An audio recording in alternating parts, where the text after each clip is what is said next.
All the earth serve the Lord with gladness.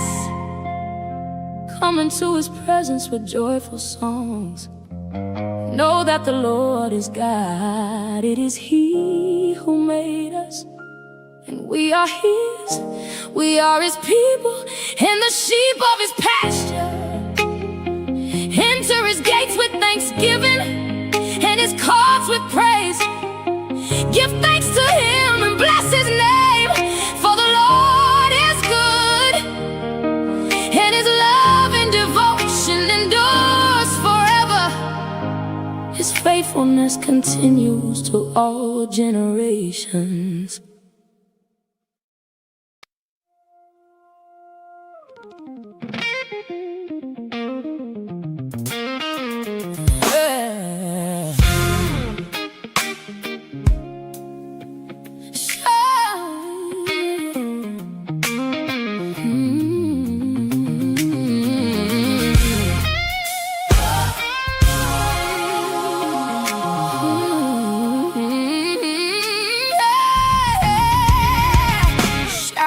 For joy, all the earth serve the Lord with gladness.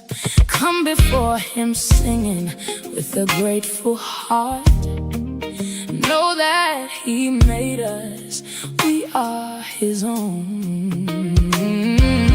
Enter his gates with thanks, walk in with praise. Enter his courts with joy, call on his name. Shout for joy, shout for joy. The Lord is good, his love endures. Shout for joy, shout for joy. His faithfulness through every door.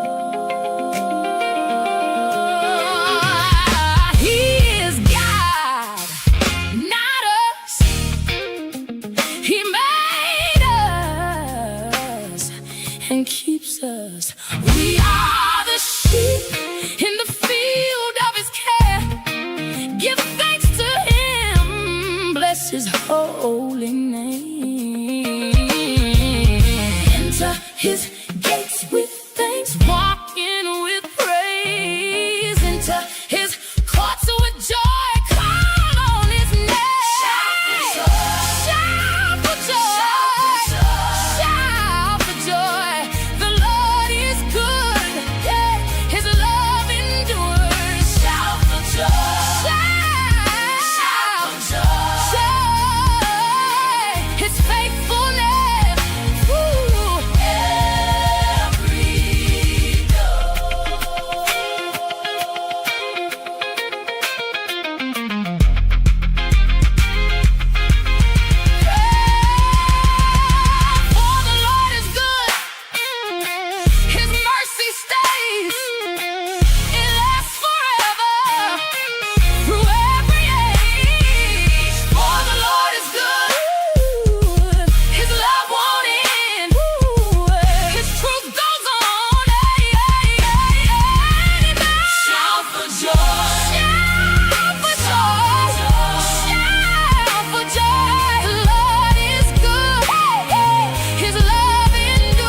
Grace and peace, everybody. Good morning, good morning, good morning. We are back. You saw the thumbnail, you saw the title. You know what we're going to do. We got our friend Nissim Black is going to be popping in a little bit later today. and we're gonna have a good show. We got a good show planned. Now, I do want to do something. I don't know. Have I done this before? I'm always talking about have I done this before? I don't think I've done this one in a while. I want to talk about a movie I saw. So, Chief Executive Second Born made me go to the movies yesterday. We had a good time. We had a good time. But before we jump in, shout out to the best live chat on the internet. I see you, Amethyst. I see you. Who was this? I said Brianna number. She said, "Look, I'm number 11." I jumped up in here. Future is in the house. Good morning, everyone. Thank you for joining us. Please be sure to hit that like button. Subscribe to the channel if you haven't already. Absolutely. Thank you so much for that. Texas Mothers up in the building. Good morning to you, friend. I appreciate you for tapping in. The superstar, Chrissy's up in here. Good morning. Good morning. All right. There he is. Good to see you, brother. Good to see you. Present Not Perfect. Dropping little green heart grenades in the building. All right. So yesterday, me and Chief Executive Second Born, I have to admit, me and the girls, we just have these real heady conversations about movies and art because they like to go to theater, they like plays and all that kind of stuff like that. And so we were having a heart-to-heart conversation, a spirited conversation. We had one on Sunday, and then we had one on Tuesday. And when I say spirited, it was spirited about arts and what's involved in arts and so on and so forth. So we had a good conversation. And so Taylor said, Chief Executive Second Born said, you're going to go see Masters of the Universe with me, because I actually did want to see it, but I had heard really bad things about it. I heard it just wasn't a good movie. I thought I had heard something from a review that had kind of sullied what I thought the movie was going to be about. So we went to the movies yesterday. Chief Executive and I went to the movies yesterday. I have to admit, if you're an 80s baby and you liked He-Man, that movie wasn't bad. Sure, it had some modern isms to it. It has some dumb things in it. And I'll talk about those things as well. But overall, it really isn't a bad movie. It actually is pretty good. There's a lot of things that could have been fine-tuned. There's a lot of things that are not spot on. There's a lot of things that I feel like reduce the movie and limits its ability to do anything in the future, in my opinion. But the movie isn't really bad. It's not a bad movie. And if you wanted to watch it, if you want to watch the movie, I don't think it'd be bad. However, I'm going to say this. This is my I'm not doing like good, bad, and ugly. I'm just like spitballing what I thought about the movie. There are a lot of S jokes in this movie. Even me and my daughter were like, what in the world? Like, that wasn't necessary. There are a lot of adult locker room comedy, if you will, in the movie. There's just, and most kids probably will miss it. You have to know what you're listening for. So adults will pick it up. Kids will probably be like, whatever. But it's a little bit much. I'm like, why did they have so many jokes like that in here? It just it didn't make sense to me. And those are some of the outright things about it. I think the characters, for the most part, are actually pretty decent. I've never liked the jokes about adult activity. S jokes. I don't like the race swaps. There's no reason to swap some of those characters out. Yes. There's no reason. I mean, Idris Elba is a great actor. He didn't need to be in this movie. You could have picked any decent actor to play that role, and it would have been fine. It would have been perfectly fine. Again, some of the this movie is very, very, very aware that it's a movie, and it makes fun of itself in real time. I hope that makes sense. Some of the comedy, some of the jokes are not necessary.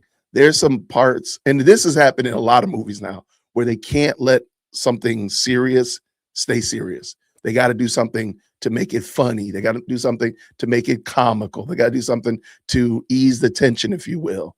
And this movie does it a lot. There's a lot of tension. There's a part where, um, and these are going to be spoilers, so let me.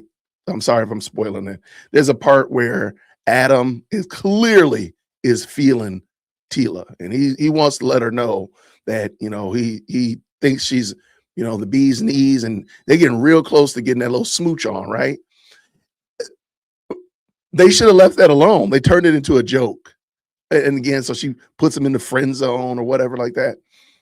But it wasn't necessary. They could have just said, they could have said no or whatever that nature and left it alone. Because clearly you feel all this relationship tension throughout the whole show. Even when they first meet, you're like, where this is gonna go. You know where this is gonna go. So it just didn't seem to it didn't work. Like all the jokes, the self-deprecating jokes in the movie He-Man, it could have been a really good movie. It could have, again, you don't have to take yourself seriously because we're talking about, like my daughter kept saying, Dad, they have a green talking cat. I'm like, yeah, you're right. You can't be too serious when you have a green talking tiger, right?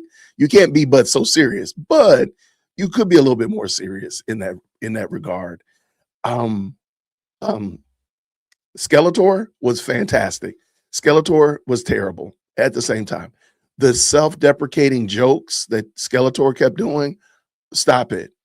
Like it doesn't seem like anything serious. Like it doesn't seem like you're really a bad guy. It's like you're a comedian. And hey, I tell jokes. I tell jokes all the time. I'm telling jokes right now because I'm waiting for my guests to come on.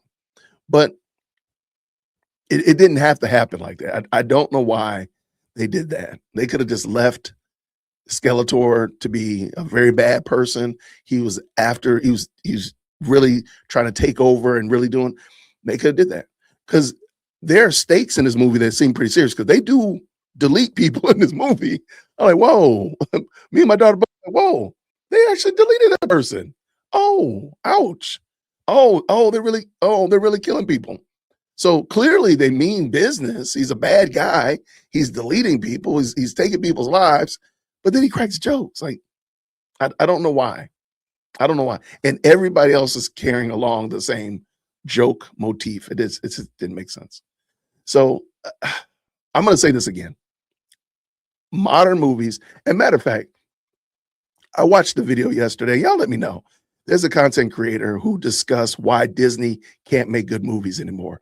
And it was fantastic. It was excellent because she went through the history of Disney, and you can kind of see how Disney has gotten off track from Walt's original idea to where they are today. And they are so far out of the solar system, it's ridiculous. But you can see just some very small nuances. And I was telling my daughter, I said, though the movie was better than I thought, because somebody told me it was Barbie with muscles. That's not true. The movie is fairly decent movie. If you're an 80s kid and you play with G.I. Joes, you play with He-Man, you'll like this movie. That's just it. You'll like it. That being said, however, it could be a fantastic movie. It could be a wonderful movie if they actually had people who like G.I. Joe, who like He-Man, who like that genre of movie, or I'm sorry, of cartoons and toys, actually write the movie. Because you can tell whoever wrote this did not play with He-Man. You can tell that. You can tell they did not have He-Man toys when they were little, because you can tell that this person did not do it at all. Again, I'm just jumping around. I will tell you also, the actor who played He-Man, he was great. He was outstanding. There was no reason. That's what I'm saying. Like, they didn't need Idris Elba. If he was again, I think he's a fantastic actor. There was no reason for him to be Man of Arms, though. There was no reason whatsoever. I just thought it was a good movie. Again, I was pleasantly surprised. I got a good chance to hang out with my daughter. Now, oh gosh, now I'm gonna have to start a movie fund because she saw, what is it, Coyote versus Acme. That movie did look funny, though. I have to admit, that movie did look pretty funny. It's basically Wile E. Coyote from the Looney Tunes. He sues Acme because he's saying that they're the reason why he failed at catching the Roadrunner. It actually looked pretty funny, I have to admit. So we're gonna have to go see that too. And there's a couple other ones that popped up. And we're like, okay, fine. I might go see that. So anyway, if you were wondering about the movie He-Man, the Masters of the Universe, it's not a bad movie. I have to admit, it was better than. Let me say this: it's better than the reviews have made it out to be. It's probably not doing well at the movies because so many people have said bad things about it, but it's not. It's actually. I mean, again, we're not a serious movie. Yeah, there's a Wile E. Coyote versus Acme movie. I'm sorry, it looks funny, man. If you just want something to fun, well, I know nothing about it. I'm just looking at the trailer I saw yesterday. It looked funny. Me and my daughter both said, "Hey, we might go see that." You know, she's got a job. She can take her dad. She can take her dad. You know, out to the movies. Now, what I'm going to do is I'm going to ask my guest: is he going to take me out to the movies? Well, you think he is? I don't think so. What's going on, brother? How are you? What's up, brother Ben? How you? Quite well, quite well. I'm sorry you had to hear amazing. me going. You had to hear me go on That's a all rant good. about That's all movies. good. That's my Now, bad. I was a little tardy trying to get back here, running across the neighborhood. So not a all problem at all. good, all good. Now I haven't. Now, let me. Listen, straight up. You want to be honest with you? I haven't been What? to a movie. Not even been to a movie. I don't think I've seen an actual movie in at least maybe 13 years, 14 years, somewhere around there. I haven't seen a movie. I'm not mad at I'm you. not. I'm not mad. I mean, there's certain things I'll crash out about. There's certain movies I'm like, I'm gonna go watch it, but I'm not. I can totally understand why you don't. So yeah, exactly. do you have a genre that you would be interested if you could? Is there anything that you would say, oh, I would like to see that movie?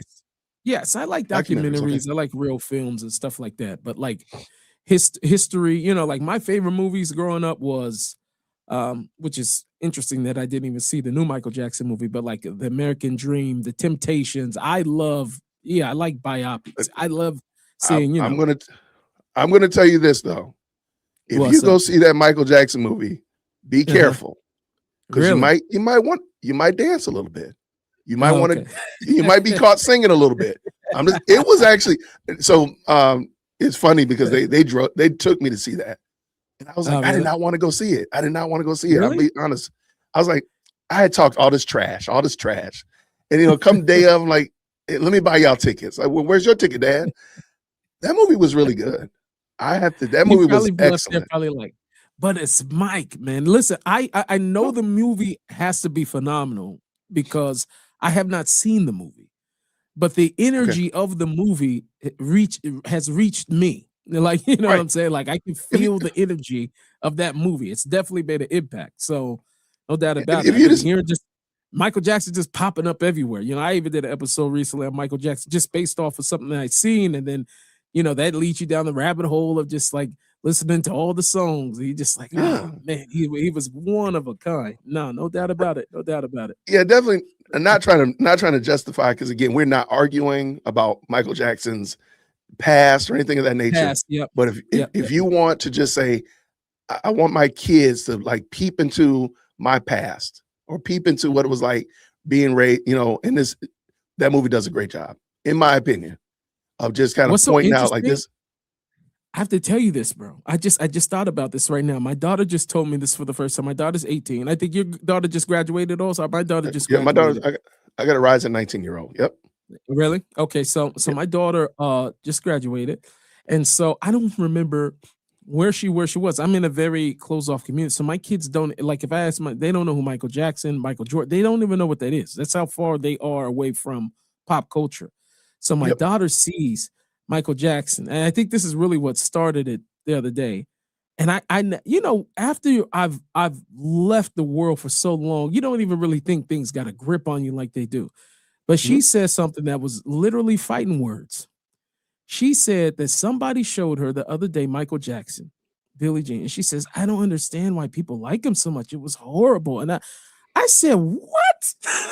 like, you know, it's like one of those things. Like, I said, what? Like, this is for her. She has no context for, you know, pop world or any of that. She has no idea anything. She's just, And then she started going off on how, yeah, it's just so it was horrible. I didn't think the music was good. He can't dance. And I was just like, hold up, Wow. hold up, hold up, hold up. Wow. Like, Okay. and I'm just trying to frame that in context as okay, maybe it's something wrong with us because we grew up with that. Like, I was really, I found myself getting really upset, genuinely upset that she said this to me. It wasn't like one of those youngster things. So just to, I just had to say that for context that, No.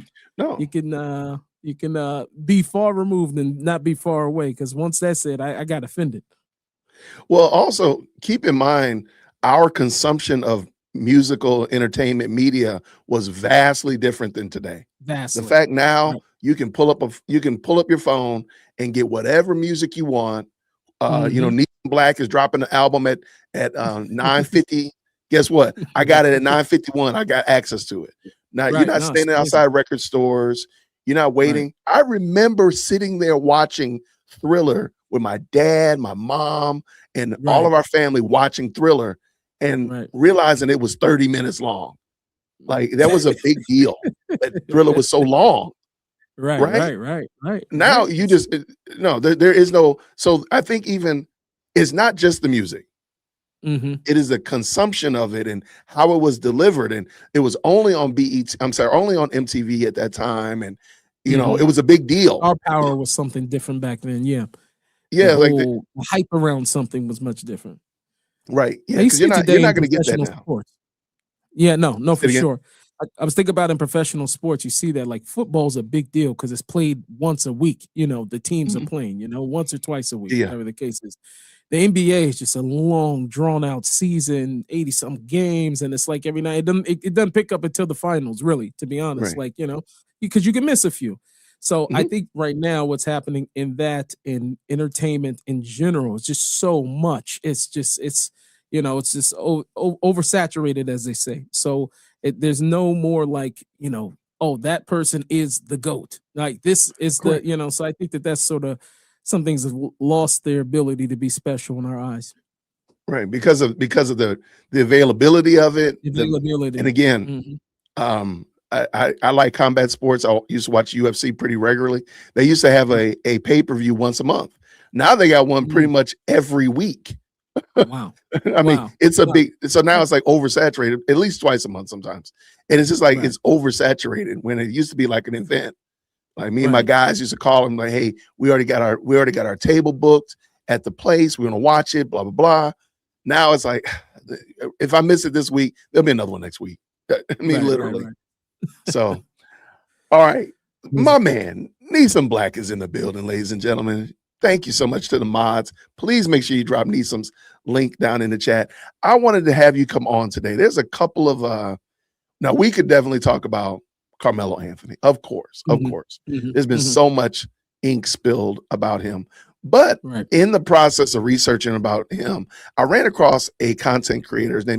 His name is Dennis Sperling. And Mhm.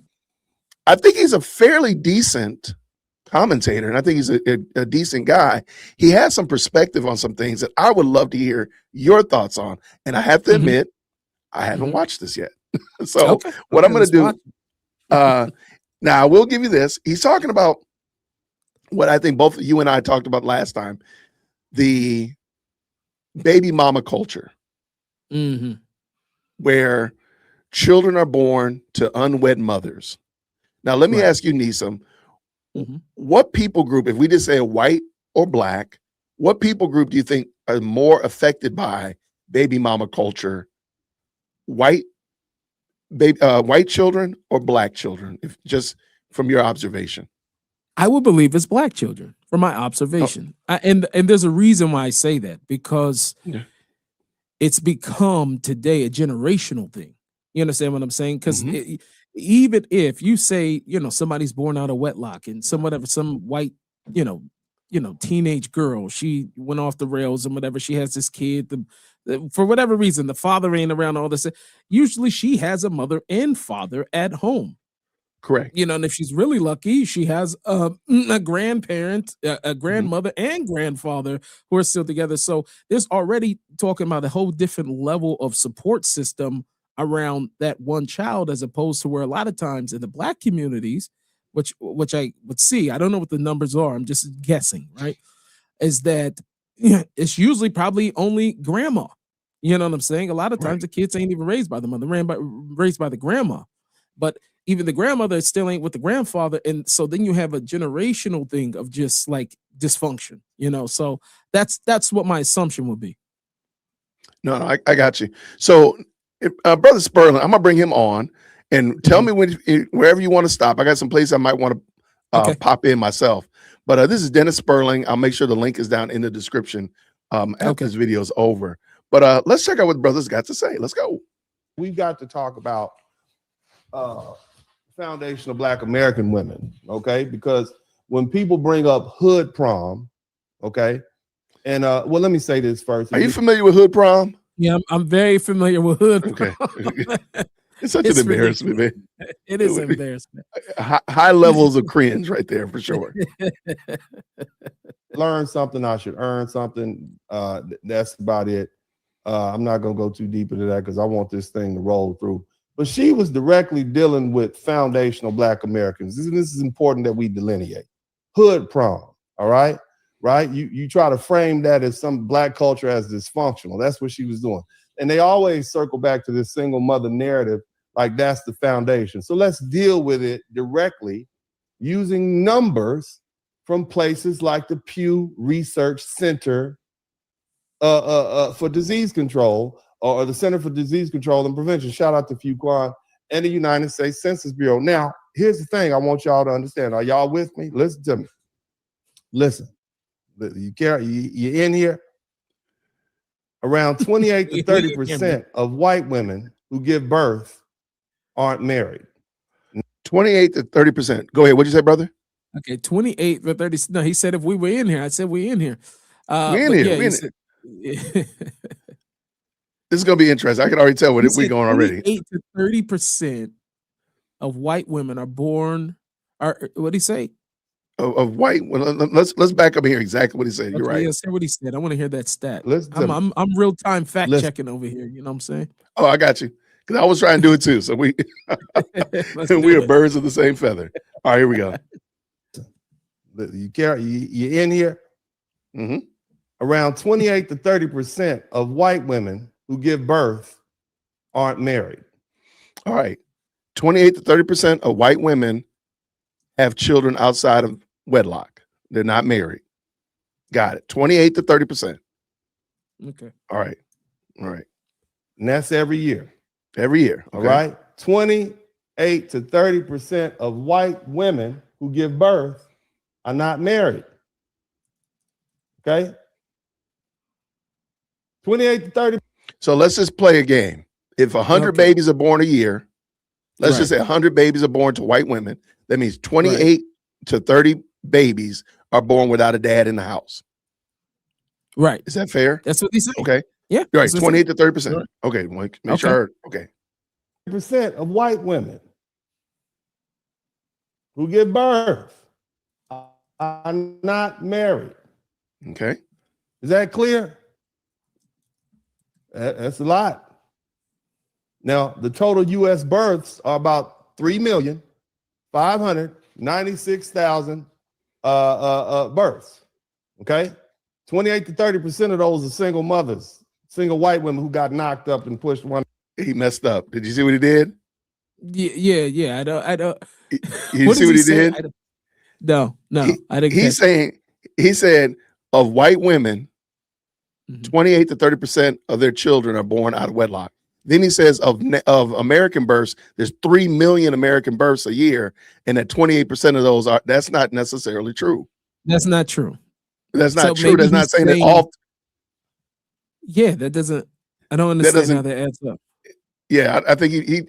Yeah, I'm sorry, brother Dennis. I see what he's doing. That don't mean every birth. No, that's not. Okay, 28 to 30% of those are single mothers, single white women who got knocked up and pushed one out without a ring. Okay, but here's where the conversation gets. They don't say that. Okay, white women have roughly 1.8 to 2 million. Well, let me say it like this. That's about 5 to 600,000 children annually.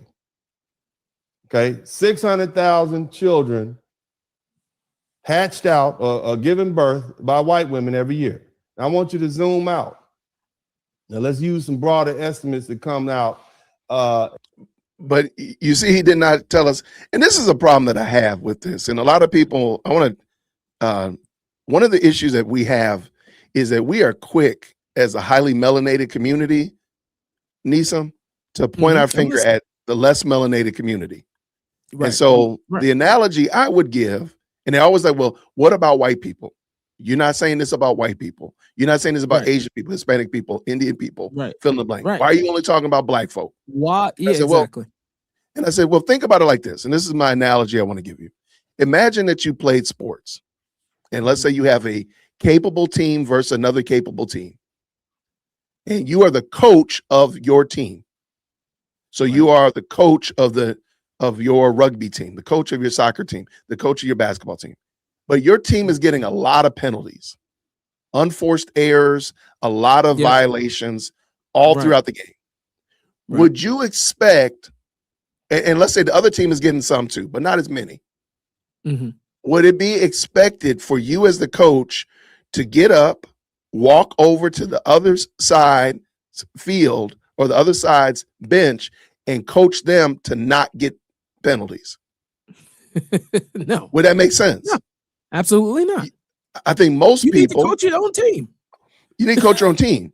And so most people realize that I'm not going to have I don't expect my coach or the captain of my team to walk over there and tell the other team or the other captain how not to get violations, penalties, and fouls.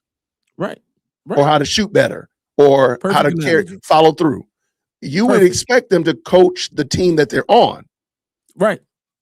And get better. Right. So why would so now as a black man who believes in being married, raising your family, taking care of your family, why would I be concerned if another people group isn't doing that yet? Right. I have no should not be coaching. Shouldn't I be coaching? Let's just pretend that Nissim is out here wilding out. You out here wilding, and Lady Nissim Black calls me and be like, Jason, Nissim is wilding out. He's in these streets. He acting a fool. I know he looks up to you as a brother. He's your friend. Can you talk to him? Why would I not talk to you, but I would go talk to Sam down the street? He doing the same thing. Oh, I'm gonna talk to you because, well, one, you're my friend. You share my same phenotype, and you're about what I'm about, which is building up families of the highly melanated family. Now, I'm not saying I don't care about Sam's family. But I care about seeing black families do well. My belief system is that if black families do well, everybody's family will prosper from that. I do believe that. Absolutely. So if Nissim's family is strong, Jay Witt family is strong, all these black families are strong, it will have an effect on Sam's. It'll have an effect on Jose's. It'll have an effect on other families around them because our families are better. Right. Now, But why is it also too? I hear what you're saying, but it's also one of those things that you said also in the beginning that really caught me is that it's always has to be either only black or white, right? So if we're doing bad, let's look at white people. You're right. You ain't looking at Asians. You ain't looking at the Indians. You're not. It always has to be. It has to be. We compare it to what white people are doing. Oh, so you think if we talk about how bad we're doing right now, we need to compare it to white people, right? Like I don't understand. Have you ever heard my theory on this?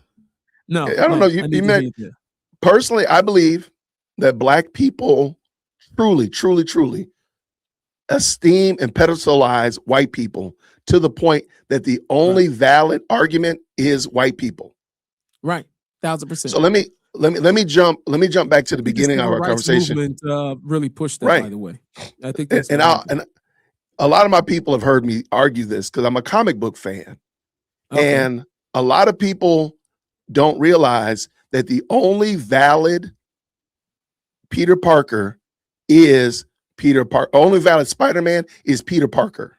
That's the only valid Spider-Man. And we know that because they made Miles Morales a black Spider-Man who basically is Peter Parker, but he's black. Right. So instead of saying, let's give spider powers to somebody else and go off in a totally different direction, the only way that you can make Miles Morales valid is to make him basically a dark carbon copy of Peter Parker, Peter Pan. because Peter Parker Right. is the only valid Spider-Man.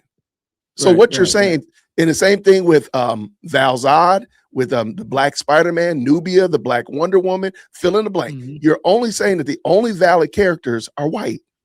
Right. And the only Right. way to make a character that's similar to is by basically making them darker. Use a Making 'em black, dark. Yep. use a dark, use a dark brown crayon.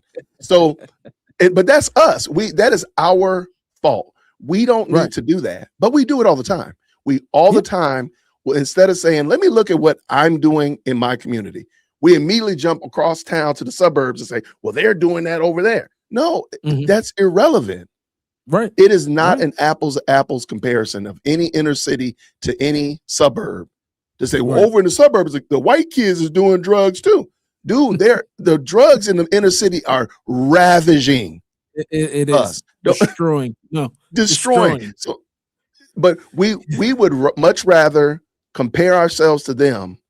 It's kind of like a standard, kind of like God's Yeah. word, like right. We can Right, say right. God's word all the time. If I compare Right. myself to Nissim, hey, I'm doing pretty good.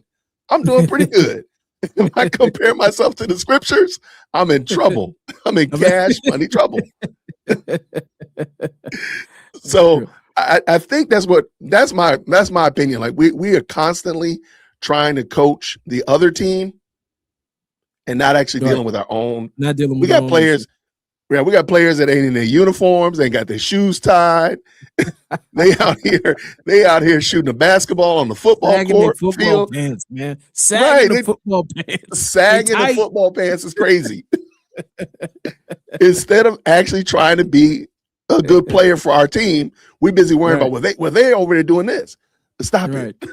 It's really Okay. bad. It's really bad. Oh yeah. Oh, Pull it. All right, let's bring it back up here. Let's see what we got. I forgot where we were. And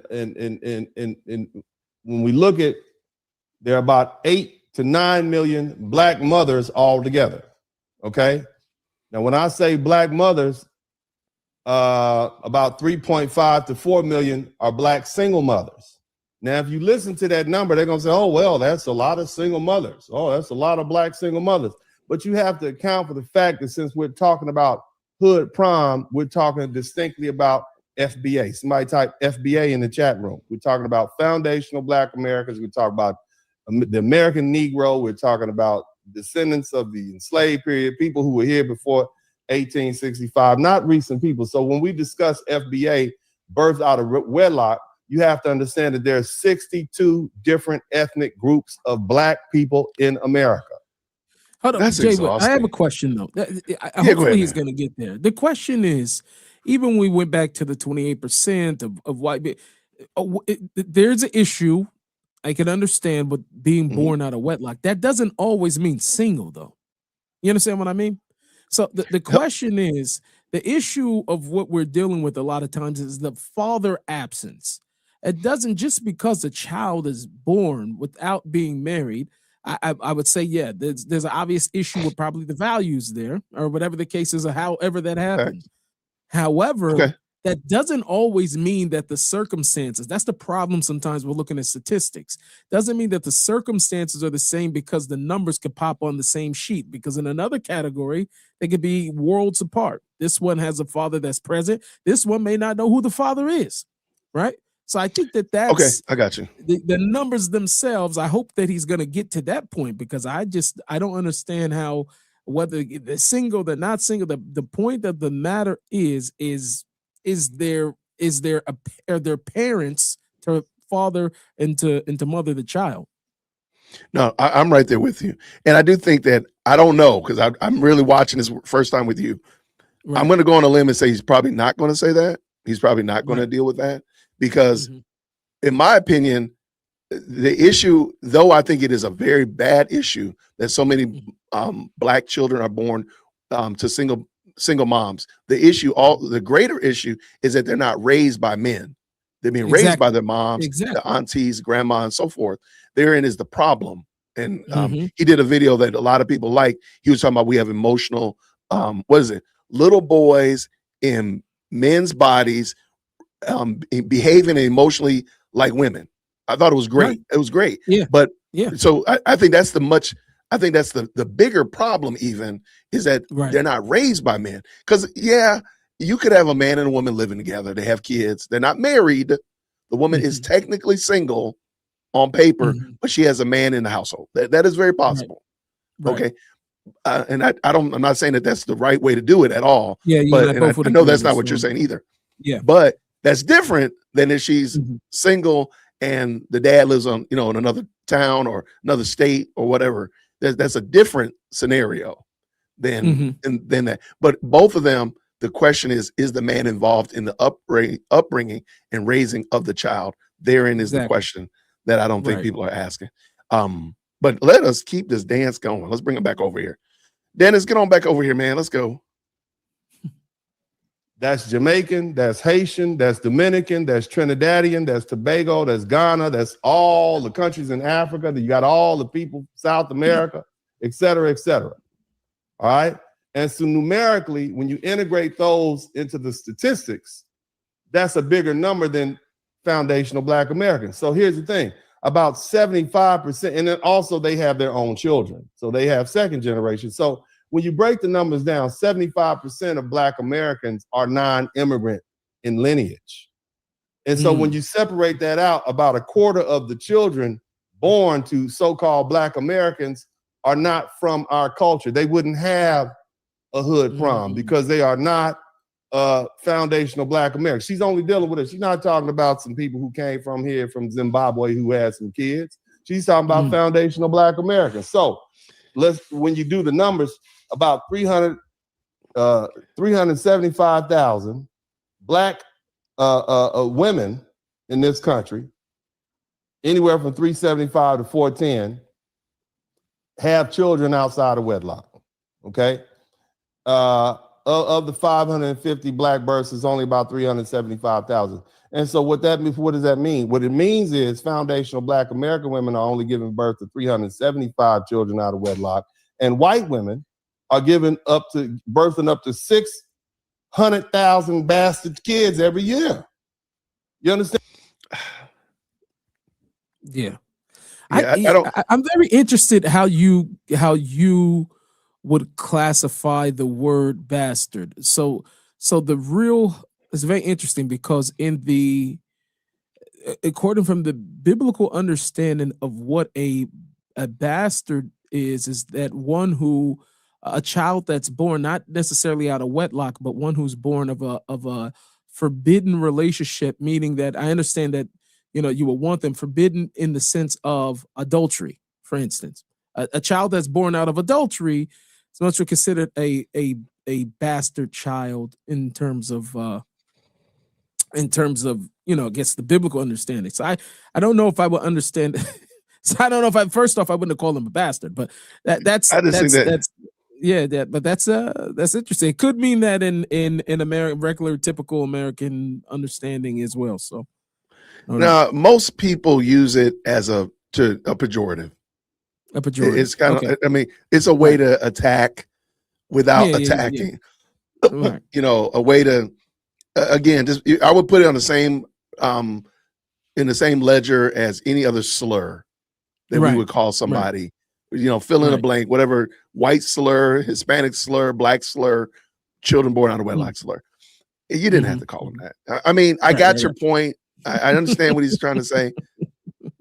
It's not necessary. You could easily say child born out of wedlock. Yeah, it's still hard to understand. Listen, one thing I do believe is true. I do believe that the epidemic of what's going on with the imposterous Black culture is what I call it. I don't think it's real Black culture. I just talked about this on my show yesterday. Is that I think that the amount that we see it and that the amount that is put on display, I don't think that those support probably the real numbers of what's really going on. Although it's hard for me to say that because since I come from that type of environment, I grew up in the hood and I'm witnessing it. That's also really the world of which I know very well also. But I do know that I had aunties and uncles and great uncles and uncles and aunties and cousins who were not reflective of the lifestyle that I had. So in terms of when I start to think about this, and it's just crazy. I'm thinking about this through real time. Like I grew up in the hood. Both my mother, my father, they were both drug dealers. You know, I'm Wow. involved in the same thing as a kid, right? So I think the Mhm. first time I smoked pot, I was 9 years old. I was already selling by the time I was 12. So I was running with goons, you know, and Yeah. and I'm thinking about every time there was family reunions and people were coming from out of town or whatever, I had a wholesome, like, you know what I'm saying, outside my immediate family of people who were Mhm. working, who businesses and stuff like that. Like we were the hood ones, you know what I'm saying? And I had a cousin or two who did so, like when I start to think about it in its totality, yes, that was the environment I was around. But when I got with my family, I started to realize, like, hold on, not everybody's like I'm Behaves really like this. tripping out having this revelation Yeah. right now. So I wonder how many people had that. You know what I'm saying? Like when I got around the rest of my family, like the family as a whole, the auntie, cousin, so and so, and this second, third cousin twice removed. I don't even really know how those work. I've only heard that really out of white people's mouth. This cousin That twice is a good removed, point. and I don't even know what it Twice means. removed, yeah. However, it is. If I have a thought that you're my cousin, then you're my cousin in the black world. So, but anyway, so I'm thinking about that. Like I had a really decent, wholesome family outside of my immediate family. Not just saying they Mhm. did not all have the same dysfunction as us. So I'm not crazy thrown off by the data of what he's saying or what he's saying, but this is the culture that we allowed to be propped up. And it's definitely what's most prevalent in people when they think of black people. This is what they think of. No, I agree. So I'm gonna take a little detour because I Mhm. really don't. And somebody even mentioned it. Like somebody said, like his stats. I need a whiteboard. Shout out to Future. Okay, got it. His numbers are all over the place. I'm you know, I They like are. this guy. He's had some Mhm, pretty solid takes. This one's probably mhm, not his better take. So I'm gonna mhm. point out. I don't know if his numbers are right. Okay, I'm just gonna Right. give him credit. Say I don't know his numbers are right. But what I'm gonna point Mhm. out is the ramifications of what do you say 600,000 black kids being born out of wedlock. Okay, not a problem. Yeah. Let's talk about Right. what that actually looks like. So I'm gonna bring this Right. in, shout out. Let's talk about teen takeovers. Have Mhm. you been keeping Yeah, up oh with man. these? Oh Okay, man. so Yeah, man. if this is so bad, if what he's talking about, this should be the teen takeover should be flooded with white kids, right? Right. If Right. he's trying to, That's true. the way he's trying to couch it, That's then true. so let's go ahead and we'll probably just count all the white kids that we see. Right. Put the number of white kids you see in the chat when you see them. Let's go.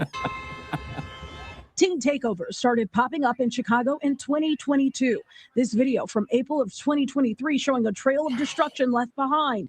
Since then, the issue has continued to resurface. The president addressed takeovers almost a month ago, and just about every politician in the city has weighed in as well. Please disperse.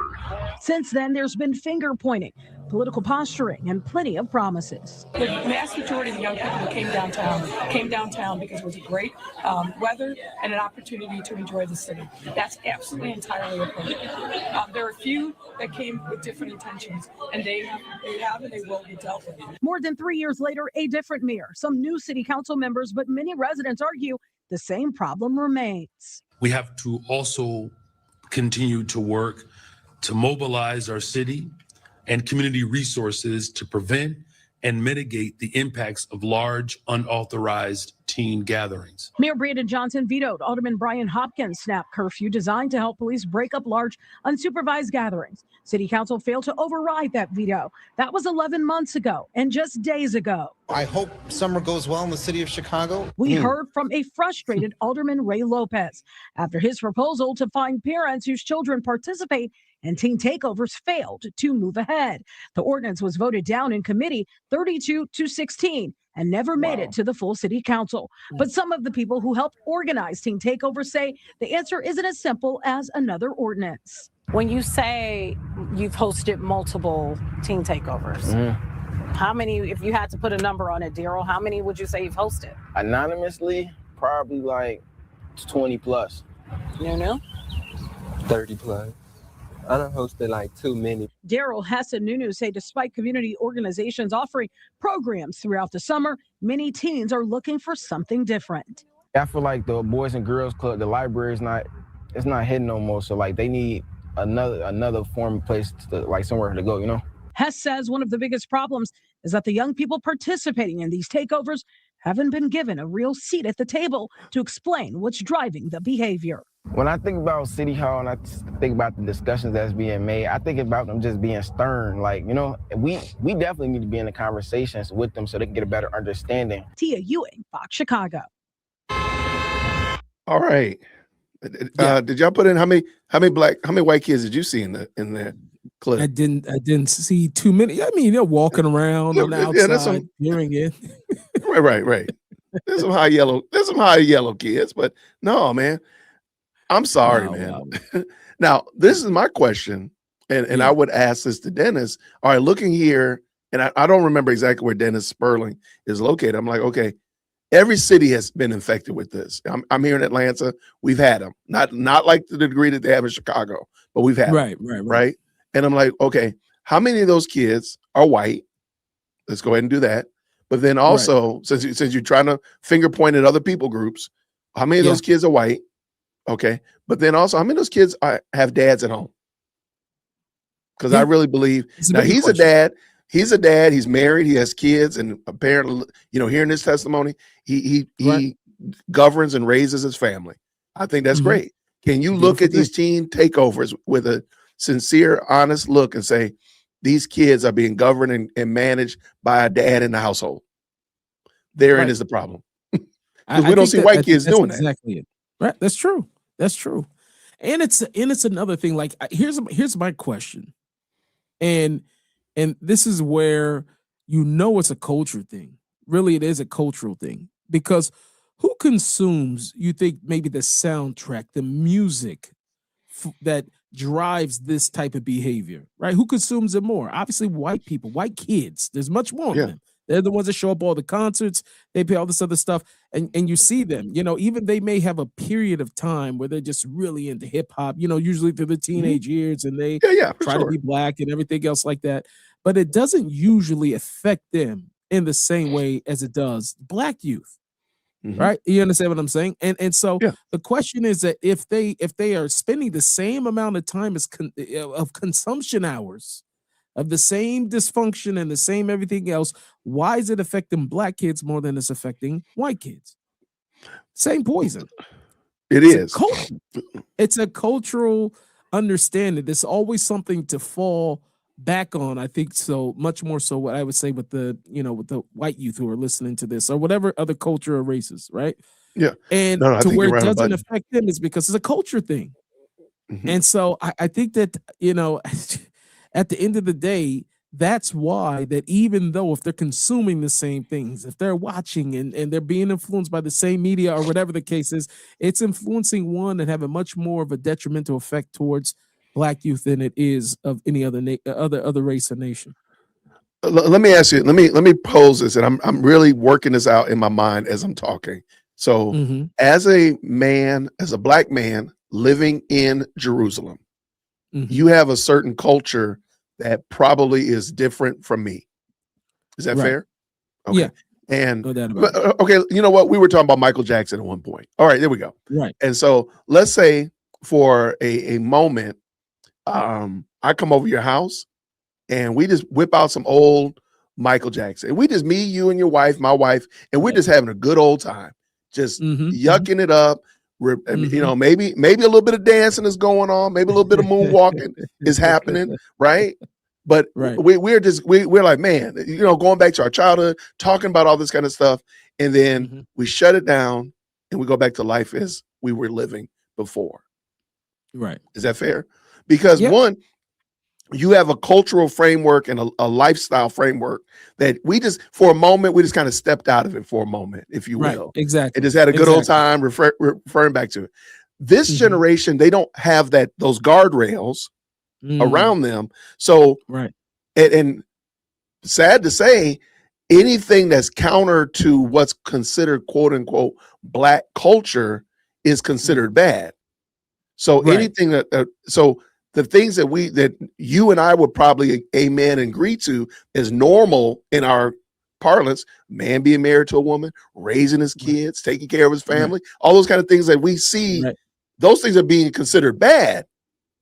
in Right. certain culture, in certain That's crazy. frameworks, sad to say. Oh, you trying to act Right. white? Why are you speaking proper? So on and so It's true. forth. So It's true. even though we might have a little bout of, you know, yucking it up in the cookout and kind of, Right, right, you know, but that's not our normal life. Exactly. If we're playing dominoes and getting it on in the backyard at the barbecue, Right. that's not our normal life. We can step out of that and come back to normal life. They don't have the normal life. The normal life is the behavior. It's true. It's no not to be able to compartmentalize these things in a sounded like candy for a second. Anyway, so but the idea is that my mother, I don't know if I said this to you last time, but my mother had a phone voice for when she was dealing with professional matters.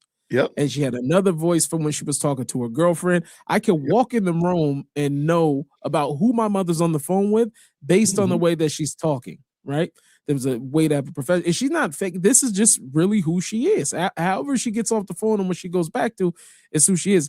These kids, and I've seen this a lot, they don't know how to turn it off and turn it on. They talk to their homies the same way they talk to their boss, the same way they talk to everybody else. And there's something about, you know, culture and society of this straight up, just like, you know, you just got to be you. There's no limits. You can be what you want. You can identify as you want. You can say, and I think that it's a massive identity crisis that these kids are dealing with. I think that's what it is. Well, and we can talk about this one because I argue that everything that we deal with is downstream from religion. Once you answer the question, Nissim, who is God? Once you answer that question, all the other things line them. Well, no, they not automatically line up, but they have a guardrail and you have a plumb line to line everything else up with. So if you know who God is, you are now going to know who you are. Exactly. Who you're not. Exactly. No, I was just talking about this because I had seen the debate. Stephen A. Smith hosted. I forget what it was. It was Officer Tatum and I think it was what's his name, Gary James. I forget. I just lost his name again. James, whatever. So they're having a debate, liberal guy versus the Republican, and they're going back and forth, right? Okay. So in the midst of it, the other guy says, you know, before I'm anything else, I'm black. He says before it's a big problem. And so obviously I know you have what would be Tatum, but I'm just saying that his argument obviously was, no, I'm not. Like, I'm not black first. Like, yeah, and so they're having this conversation. And Stephen A. Smith can't understand what's wrong with saying that you're black before you anything else. Like, why can't you identify? It's like, and I had a whole rant yesterday on this, that it's not about, first off, who you are is already obsolete to whose you are. If you don't know whose you are, what are you talking about who you are? You understand what I'm saying? You won't even begin to have an understanding. Your creed first. I'm a Jew. I believe that you are a Christian. My hope, my thought, my prayer is that you are a Christian before you're black. You're like, because the moment, whatever you are at the foundational level, that is your faith, because it's going to dictate what your values are. It's going to dictate how you look at the world. Your worldview is going to be shaped by whatever is foundationally first for you first is going to dictate everything. So I think that's been the problem. I think we are looking at a classic, ancient biblical rebirth of idol worship based on skin color, based on whatever else, whatever creed, identifying as all this. We are literally dealing with modern day idol worship. No, I agree. Because think about it, man. Just, everybody has a phone, so just look at your phone. Like, if what is it if it's not defined by who made it? Right. Like, wait, like I can. I mean, it doesn't make sense. I mean, it wouldn't make sense because the creator of the phone, Samsung, Apple, Waymo, whomever made your phone, told you what it's used for. So now you know that it's a phone. Otherwise, it's a slab of metal and glass. And what is it? The phone can't define itself. Right. Exactly. The maker defined it. And absolutely. Yeah, yeah. All right, let's. I don't know, man. I feel like he's talking himself in circles. I like him though. I really do like him. Hopefully, want to get to punchline. Listen, if you said the guy's great, I believe you, and I'm sure that there's some point. I know, right? I let you down, man. I let you down. This one's not. I might have to pull up another one, man, because this one's not the. This is not the barn burner I thought it would be. Let's see what he What's gets the to. big Let's see. problem? He's probably got a good point. Okay. So when we say stuff like 70 to 80% of black births are out of wedlock, okay, but you turn around and ignore the over 500,000 white women who are pushing out babies every year. 600,000. You can't use percent. I figured out. He thinks that the problem is primarily that there are kids being born that don't have dads in the home. Yeah, that's not what. Now that is a problem. That is a problem. Yeah. That's But a problem, but it's not right. But even he's saying born out of wedlock. Like I said, that's why I said defining is everything, because that has nothing. That percentage has nothing to do with what we're really getting at. The issue is how many of these kids have fathers. Like this is what you and I have been talking about. So I know he's got to have a punchline. He's got to have something. Right, because we're not seeing teen takeovers in the suburbs. We're not seeing white kids running over golf courses acting foolish. No, why do we only see teen takeovers in the inner city? Like, there's a problem. Right. Like, that's, and I don't think even his numbers are right, but I digress. Just to tell one story and ignore the total. Who is actually putting more bodies in the street? Where is the single mother problem coming from? The question is, which of these occurrences is having a greater impact on society? The 600,000 single white mothers raising these children, or the 375,000 single black mothers? What's the bigger number? Okay. And somebody is pushing out 600,000, another was pushing out 375. We clearly see what the bigger number is. See, if we're talking about scale, the answer isn't what people are trying to make it seem. Okay. I would like for him to explain. I didn't see these numbers.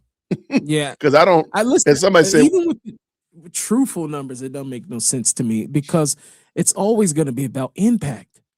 It's going to be about impact. That's what it always is. I'm saying a clear on. What I would say is it only takes one bad apple anyway, right? So if you it doesn't matter if the numbers is not what's dictating society, right? Look at countries. Look at the way that countries are moving and who runs it. There are elites. There's government systems. The governments are usually smaller than the majority of the country. You don't have a government. So if you're talking about impact, who impacts America the most? The government. But if you add up from every single state and from every single, province of the United States, every mayor, every governor and all that, and you put the entire government and the federal government together, it still doesn't equal nowhere near towards the overwhelming majority of the people. And they're going to have the impact on society in a crazy way. So I don't think that to say that it's by numbers or anything like that, people most of the time, you can find that people, societies, whoever, they can be manipulated. So it doesn't matter. I think that it's silly to say that because of the number, even if the numbers were true. I don't know if he's right, but he could be right. Right. Yeah, I'm gonna make it audible. Nissim, because I done invited you on here. I was bigging him up, saying, "Oh man, Sperling is a good content creator and all that stuff." And I done gave you one. I don't like this one. I feel like this one was not a good one. All right, I'm gonna jump. I'm just gonna make it audible. I'm closing that one out. I'll still leave the link in the description if people want to check it out.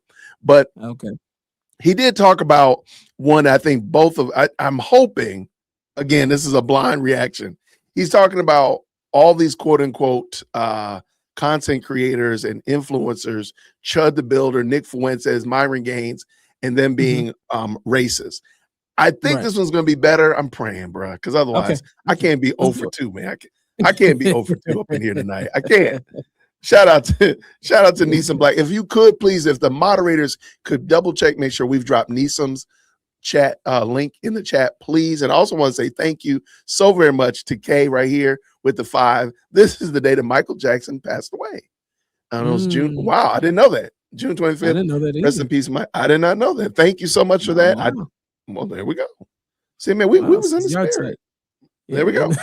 We was in the spirit. All right, let's get this dance going. All right, this is a different one. Let's go. Okay, let's see. Black people don't like the climate that came with Trump's presidency. This second, can we agree with that? We don't like that climate. We don't like this racist overt climate, do we? Absolutely not. We don't like that. Do you think these people feel you live overseas? Yeah. Right. And I got a question.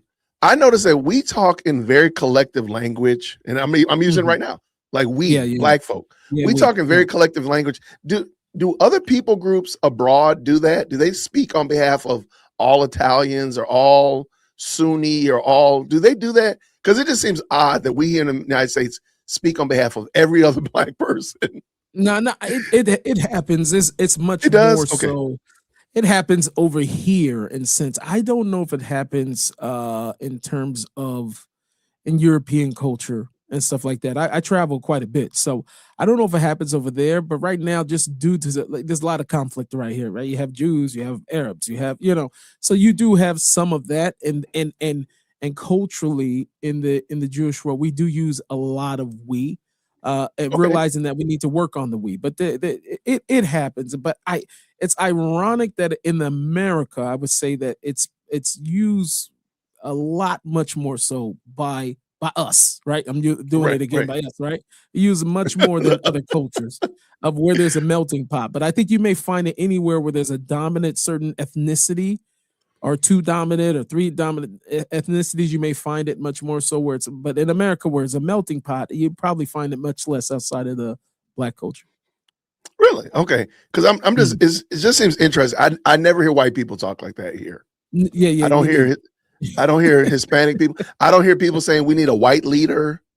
We need a again, I don't hear Hispanic people saying we need Hispanic leaders to step forward. It's only black people.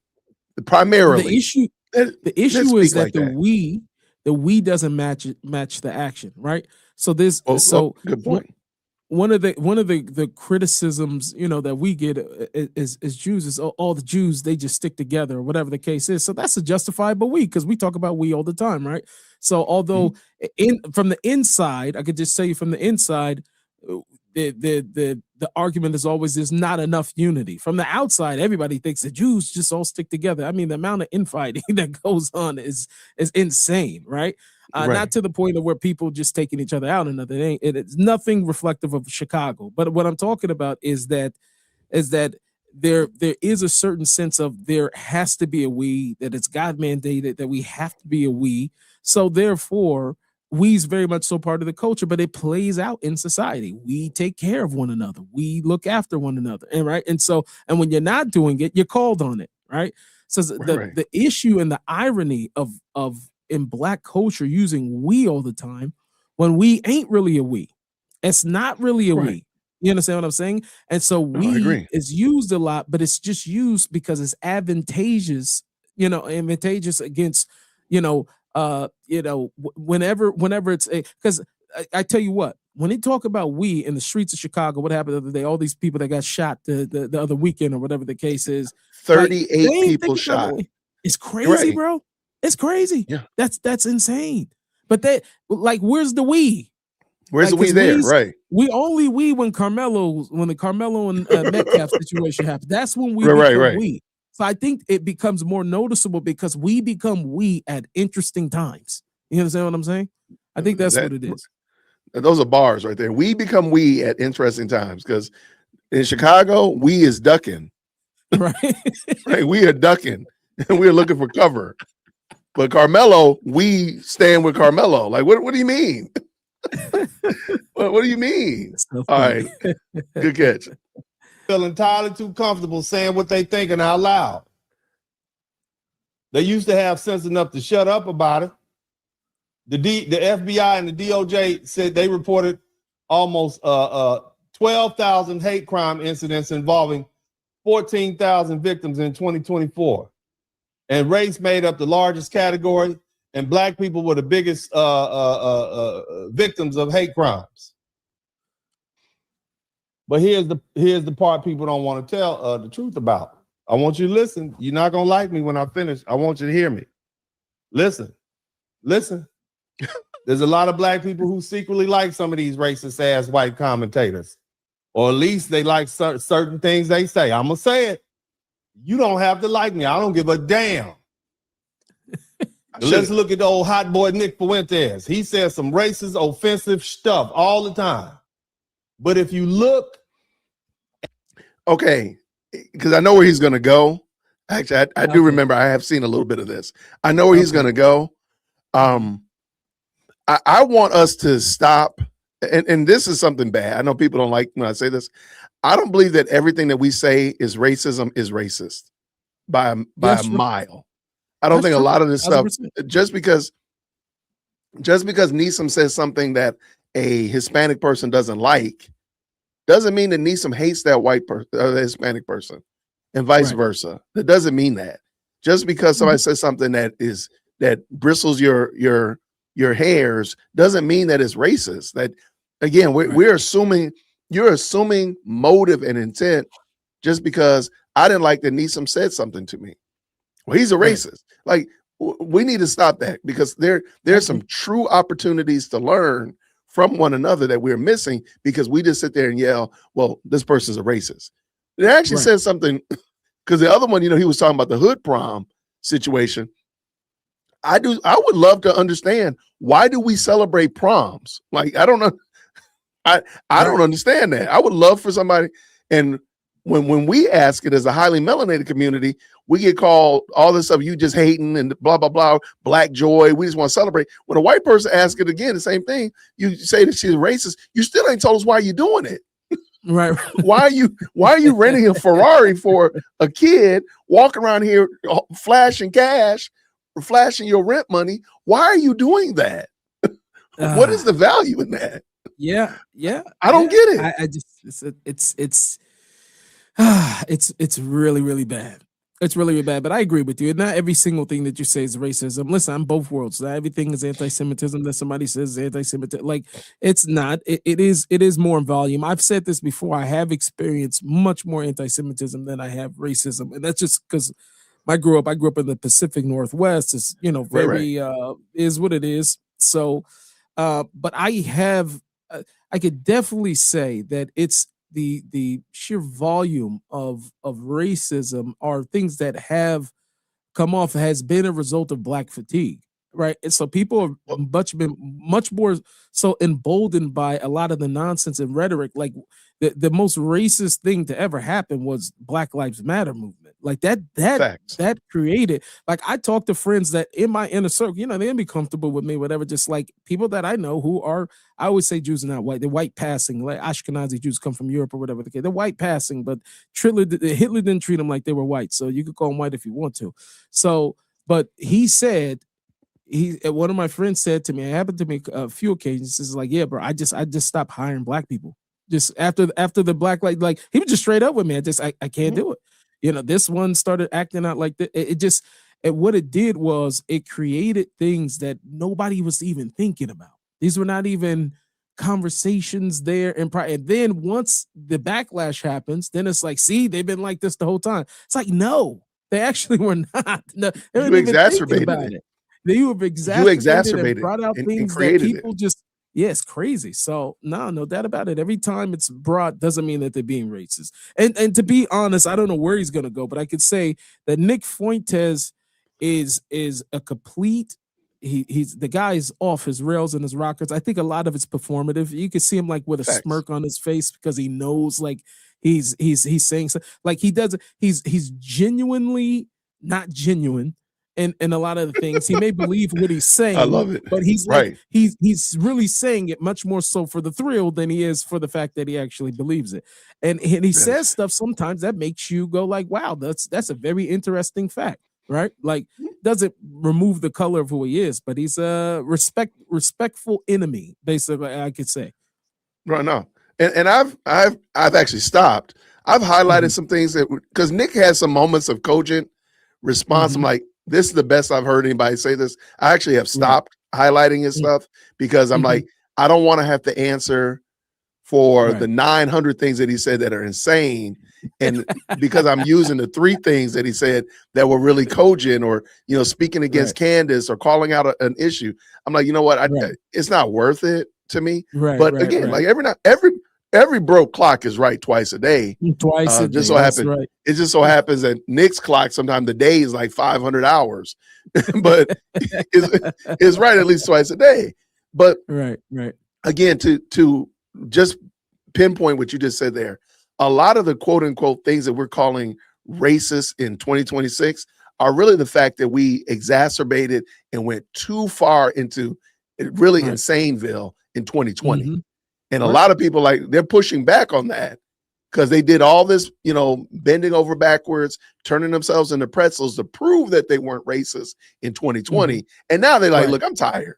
I'm tired of turning myself into a pretzel.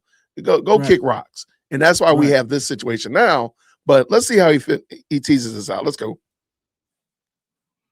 At his spaces, there are black people and other non-white people who still watch his content. What does that tell you? It doesn't mean they agree with the racist rhetoric, but it does mean something. It means that some black people are so frustrated with degeneracy inside of the black community that they'll listen to somebody they don't even like because he's saying out loud what a lot of traditional, regular black people have been saying privately for years. Tell me I'm lying. Wow. We agree. But see, this is one of the, we have some debate stopping techniques.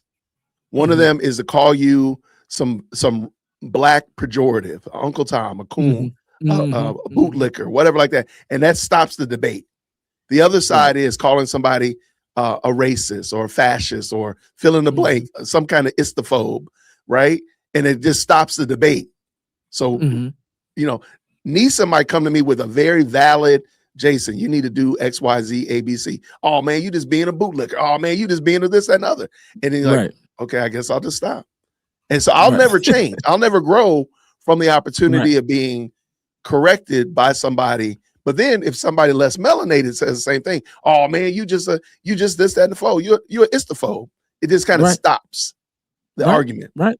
And 1000%. nobody grows. Yeah, nobody grows from it. Right.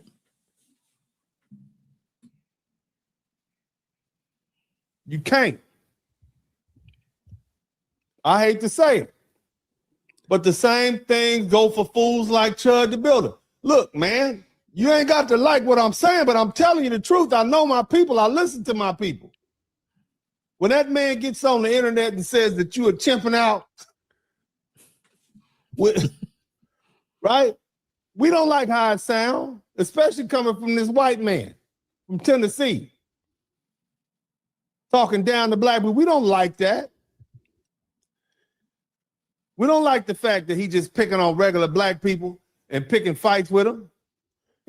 So, do you know what, in my opinion, Nissim, what has brought about the Chud the Builder, the Nick Fuentes, the Sneakos? You know what it is? Black degeneracy? No. What happened? You know, the fact that good black people have not been able to call out the degeneracy in our own communities. Wow. I think the problem is, and I've been saying this, like the fact that we won't call out mess in our own communities, other communities don't see us as being serious. And therefore they feel like that has brought about the Nicks, the Chuds, the fill in the blank outside looking in, because they see the inconsistency. Somebody said it before, and I've said it before, like, look, black folk ain't nothing if we're not inconsistent, right? We will say one thing about, we'll say one thing about Carmelo Anthony, but say nothing about what happened in Chicago last weekend. Right. We over here marching and protesting for Carmelo, but you did not even realize that 9 people lost their lives and 38 people were shot in Chicago last weekend. That's crazy. Like, where's the consistency? And so the fact that we won't correct ourselves is the reason why these other communities and these other voices have mushroomed up like this, because we won't say anything. Yeah, that's true. That's true. It's crazy because even in places where we will say something, we won't say it publicly, right? So I'll tell you a case in point one time. Funny story. We were once on a regular Sabbath in a synagogue one day, and one of somebody I'm very close to, like an uncle to Uh-oh. me, conservative, conservative, and you know what I'm saying, even politically or whatever the case. And I Mhm. think Barack Obama was the president at this time, and I don't know how it got that way on the pulpit, but Barack Obama did something that was not liked, obviously, in the Jewish world. Probably something he was not the best friend of Israel, right? And so I think the rabbi's giving his sermon, he's saying something, then he starts saying something not very, awesome about Barack Obama in the middle. I'm talking about 300-400 people. You know what I'm saying? He Oh, gets up and he says, that's not true. Like he stands up, like it's close oh, family okay. friend, and he's like going to rabbi in the middle of the thing. It was a crazy moment. I never forget it. It's like a meme, what I'm saying, amongst the family. Every once in a while we joke with him.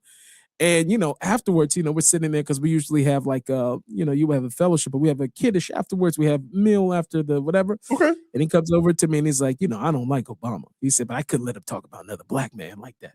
And so, so I'm just like, you stopped everything. You understand what I'm saying? I mean, he's obviously matured from that situation.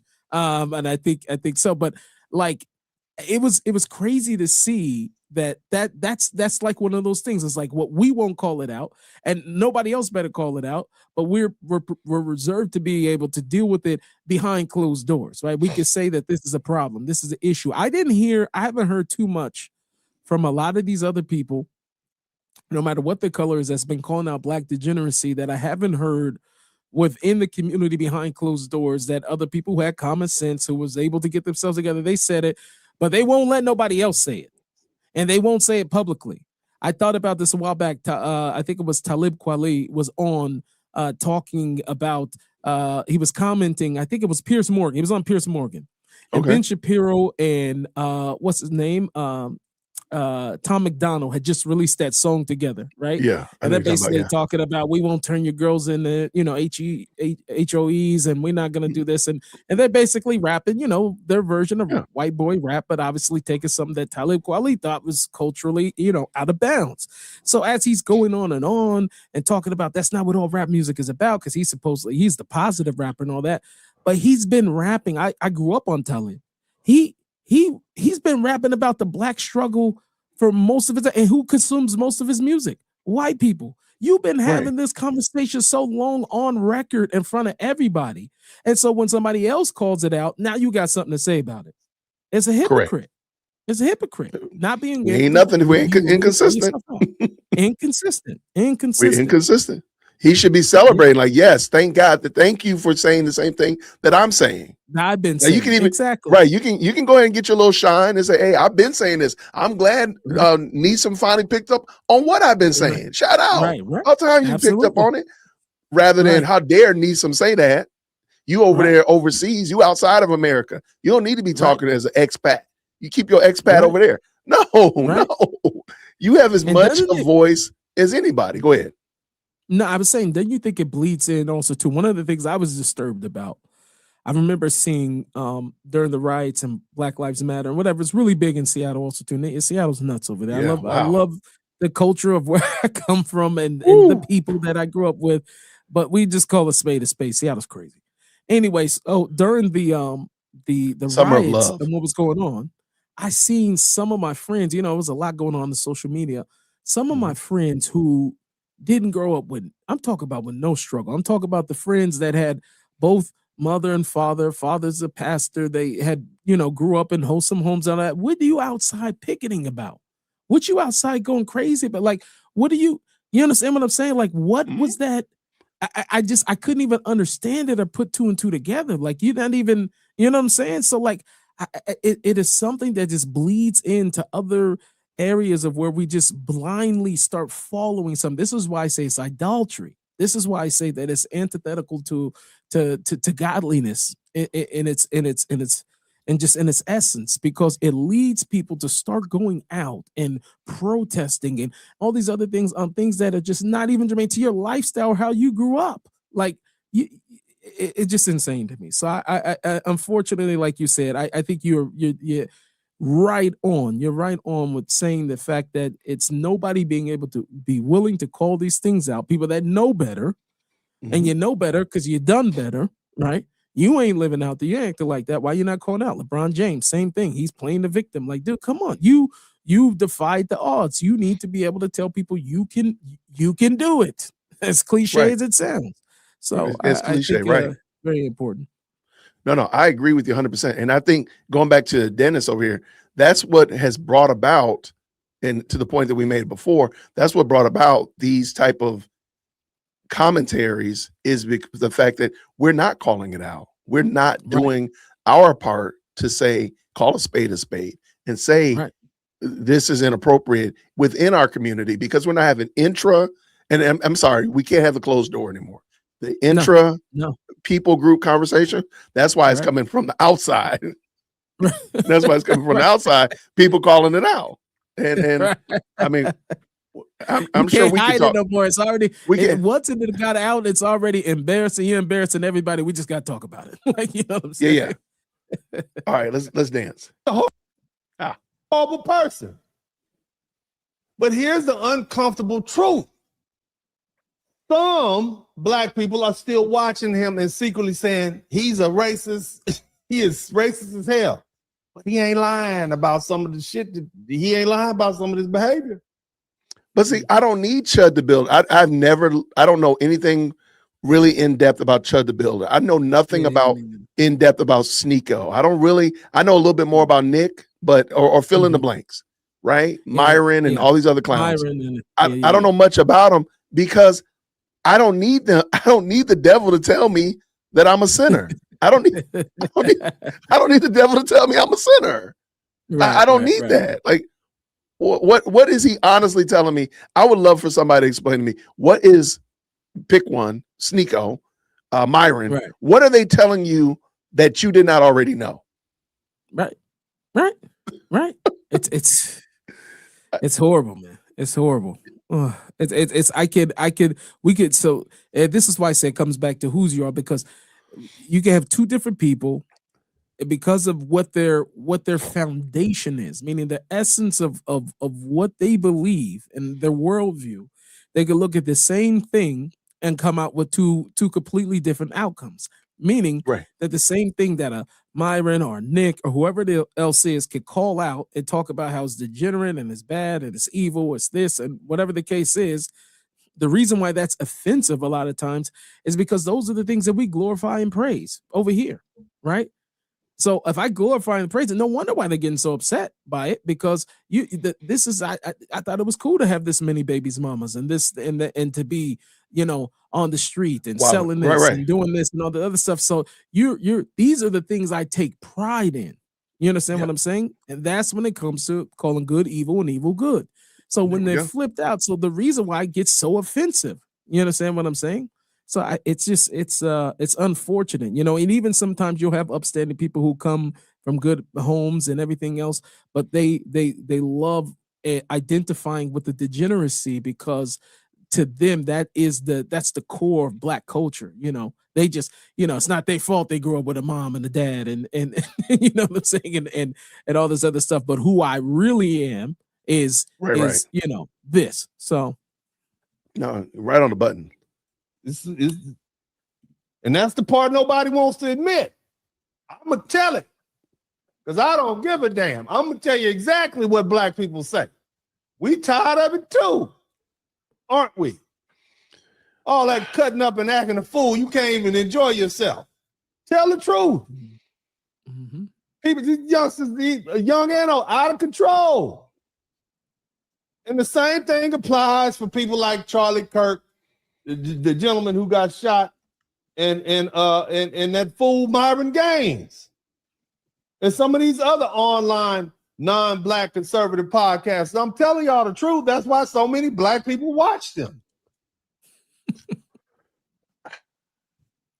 We don't like everything them fools say. We don't like how it sounds coming out of their mouths, especially since they're non-black, non-FBA. We don't like it. We recognize the harsh racial overtones and the contempt. But some black people are still happy because that's what they've been saying for years. That's the part. That's the part. That's what I'm saying. Like, we have bred the Myrons, the Sneakos, the Chud the Builders in the issue. And I disagree with him about Charlie Kirk. So I'm good. You and I both. I think yeah. Charlie Kirk was a giant. Yeah. Right. He was not, he's not included amongst these mites.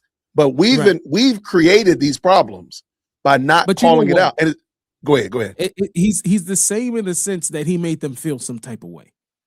Because sometimes it ain't even about. It's the truth hurts sometimes. Yeah. Truth hurts, especially if it's touching on your sores and and where you got pain at. And truth hurts, right? So I can understand why he's saying it, although I think Charlie's in a different category altogether, not even the worlds apart. But I that's why I think that, the people felt the same pain. It's just like, man, that's a harsh truth. And you don't look like me. You know what I'm saying? How dare you not look like me saying stuff? How dare you? I'm right there with you.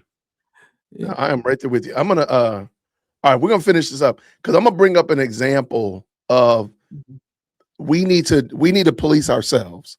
I'm gonna bring up an example, and then as we finish with Dennis, again, I think Dennis is better. Is this a better one at least? Yeah, it's much better. I've done better. Okay, good. Woo. I ain't want to sit there and sell them to you, and I messed it up. Let's go.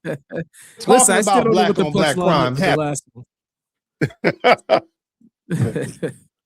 haven't we? We've been talking about how horrible it is, but every time you say something about it, why we talking about? So you can't say nothing. We've been talking about baby mama culture. We've been talking about absent fathers. We created the problem. We're creating our own problems. Can't say nothing. We've been talking about degenerate behavior. We've been talking about reckless sexuality, ghetto ass neighborhoods, no disciplined children and grown people, no order. You can't shame them. No damn standards, no accountability. But when you say it, guess what they call you? Oh, you a coon. You a sellout. Mm-hmm. You Uncle Tom. You acting white. So now, they shut up, right? That's what happens. We just shut up. Black people, all you regular black people, you can't say nothing because if you say something, you're not down no more, right? Mm-hmm. Guess what we got now? We got these white people acting as black avatars. Somebody type Babatar. We got white people acting as black avatars. We got Babatars saying things that a lot of regular black folk want to say to these degenerate side of our own culture. You see? And that's why this whole racism conversation is more complicated than the Democrats want to admit. We don't like white people talking down to black people, but at the same time, this behavior needs to be called out, doesn't it? Does it need to be called out? Y'all cool with it? Huh?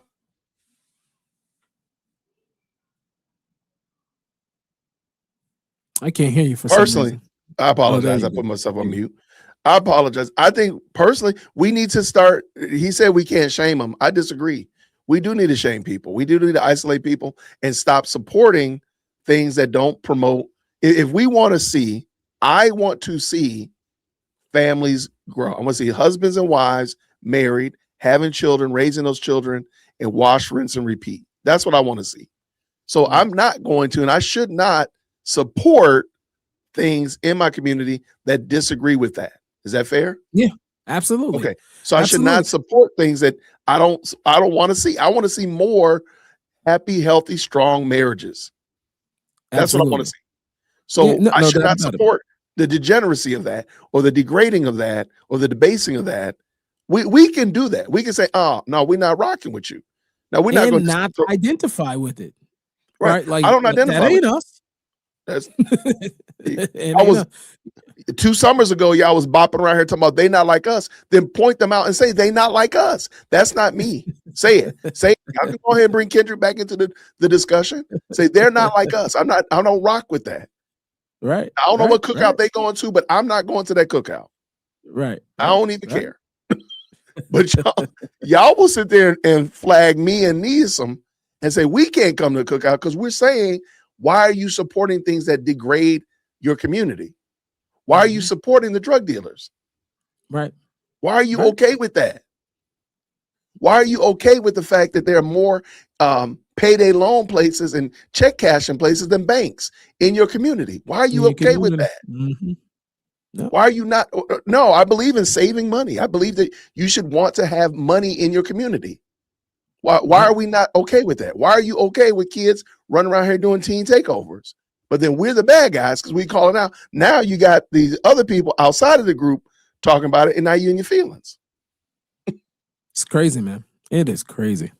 Listen, you can say it as you can say it for the both of us. I agree, and I think that the only thing I would push back on is on shaming, right? So my issue is always trying to figure out methodology, because I know, and on one, because then we end up in this cycle, and this is one of the cycles that we have right now, and I don't think it's as going as leaning into being as soft as I would say sometimes. I get very disappointed with the way sometimes Stephen A. Smith is, and his sort of what I feel like sort of pandering to keep the hood card.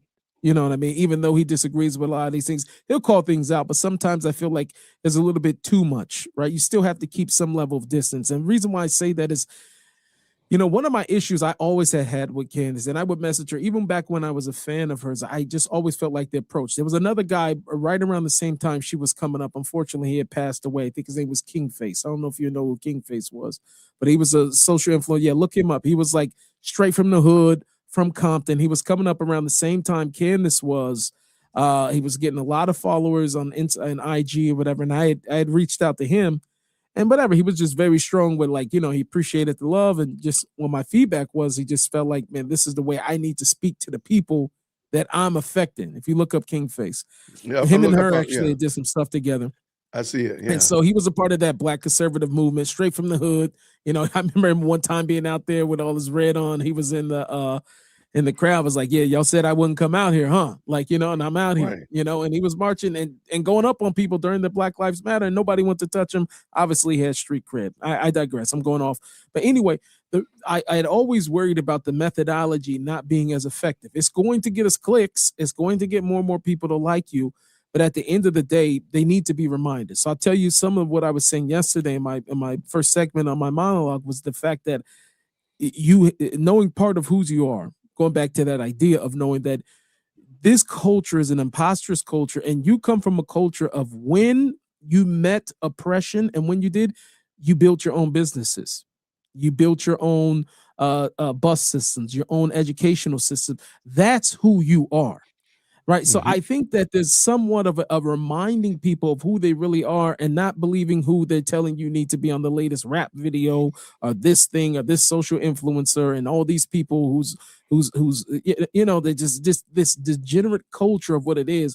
Remind you of what your culture was. I don't know if I told you this last time, but we were having a discussion. We have a group, WhatsApp group of about 90 of us, black, everybody's black, Orthodox Jews from different, slight different customs or whatever the case is. But everybody is. It started with me, a friend of mine, Zacharia, and Mari Stoudemire also too. We all started. It came from one Shabbat meal we were all having at the house. And so we ended up making this group chat, and it grew into 90 guys. So we were having a back and forth on this about dress, So one guy was saying, he wanted to keep closer to the way that he dressed, before even he came to Judaism. So he kind of, kept with the baggy jeans, Timbos, whatever the case was. And he was getting on me because the route that I came in and the rabbis I came into, I dress in a black long coat. I wear a hat. I wear a strimal, whatever, like the furry hats, whatever stuff like that. And so, but I usually go with a hat every day, And so as he's going back and forth, so I pull up this video in the 1930s. Oklahoma, black people coming out of a bank business meeting. And guess what? They all dressed like me. They got black hats on. They got long coats and suits and they're walking around like that. I said, so Right. I don't think you're closer to what original black culture is. I think I am. I think they dress like me more than they dress like you. And so what I think by that is, I mean, that's here nor there. That's a timing thing. But I think that it's sort of forgetting who you were and who you are culturally. And sometimes we see how much the pushback is if you try to talk common sense into them. You know what I'm saying? Or Yeah, at yeah. them. But sometimes you got to talk it into them. That's what I meant.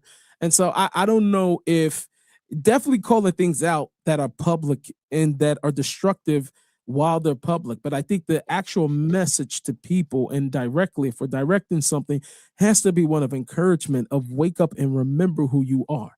You know what I mean? I can So dig that. You know what? I'm gonna take that and springboard into. I'm gonna play this clip, and I'm gonna explain why. My only pushback is when I said shame. I'm like, we have to separate it, and kind of like what you're saying here with the way Right. that you dress. The way that you dress shows and denotes that you're not a part of a. Like, for example, I'm gonna go on a limb, Nissim. I don't know your wife. I don't know your family, but I'm gonna go on a limb. I'm gonna go. Even if you're traveling, even if you're trying to be comfortable, I'm going to bet that your family doesn't go around in slides and pajamas and bonnets. Your girls don't do that. Absolutely not. I'm Absolutely going to go on a limb. I bet you your boys don't go around here with do-rags and Nike Tech and slides. Is that fair? Absolutely right. Right. So even in that, like there's a delineation. Now, I might not Team Whitaker loves cruises. We will save up money to go on a cruise before we do anything else. Right. So we won't go to the Grand Canyon, but we will go to Grand Canyon. I don't do it enough, but that's a beautiful thing to love. I love it. But when we go, we don't, we're not tails and booted and suited, but you will never confuse Team Whitaker with the slides and the bonnets and the do-rag community. It's just never going to happen. It's never going to happen. So a lot of people have seen this, and I just think this is just deplorable behavior. Right. And so this is what happened on a Carnival cruise. This is the embarkation. You haven't even left yet. I don't know. Have you seen this? No, I haven't seen it yet. Oh, maybe it's one of those older ones. Let me see if I see. No, this happened just recently. Oh no, I for sure ain't seen it.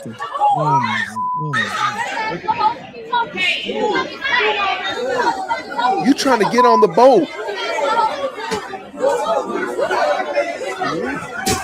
Hey, move.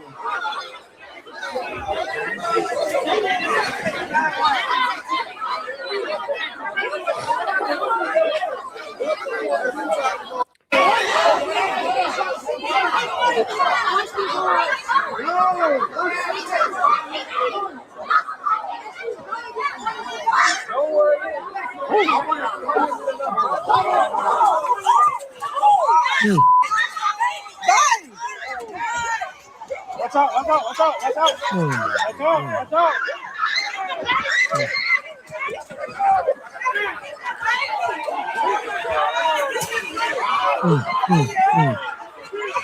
I need my shoes.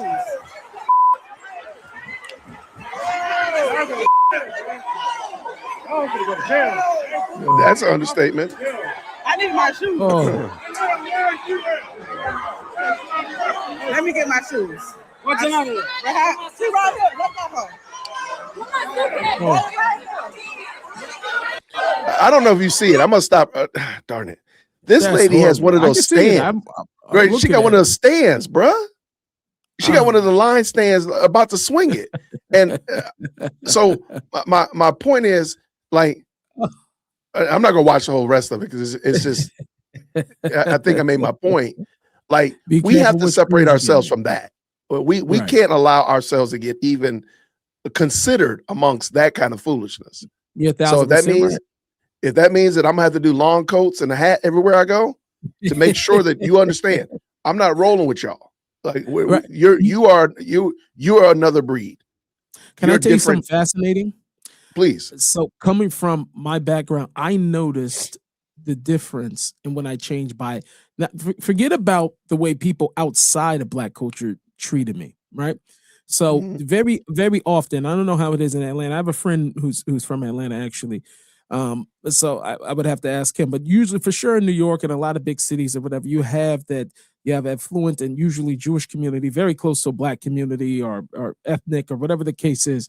And so even as I was, growing and changing, I remember realizing that as I was changing on the inside, I started changing on the outside before the black coat or whatever. So I just started putting on, slacks and a button-up shirt, And I Mhm. remember coming back saying my experience at the gas station is so much more different with the slacks and the Mhm. shirt on from other black people.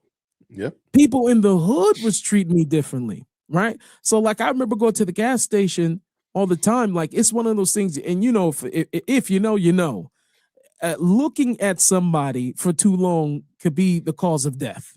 You understand what I'm Correct. saying? Yeah. Staring and all that other stuff like that. So you do what you got to do, but don't look at nobody too hard or whatever the case is. And so there's a certain discomfort when somebody comes in and they got that energy. They look, they got that energy. They come into the gas, whatever the case is, or whatever. And if you dressed a certain way, they gonna look you up and down if they don't know you. If you are Mhm. not from that hood, and they haven't met you or they pass through, and look you up and down because of that way. As opposed to, I'm telling you, the response is I start putting on, slacks and I start putting on a shirt because I was changing on the inside. I naturally didn't want to associate with who I used to Very be, good. right? Very good. Yeah. And so when I'm in the store, people are like, "Oh, sir, you wanna go?" Whatever. Same people from the hood. They start calling Mhm. me sir. I became sir because I put on Yeah. slacks and a shirt.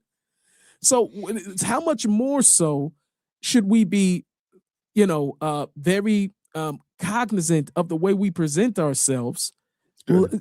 because we treat each other differently when we dress a certain way.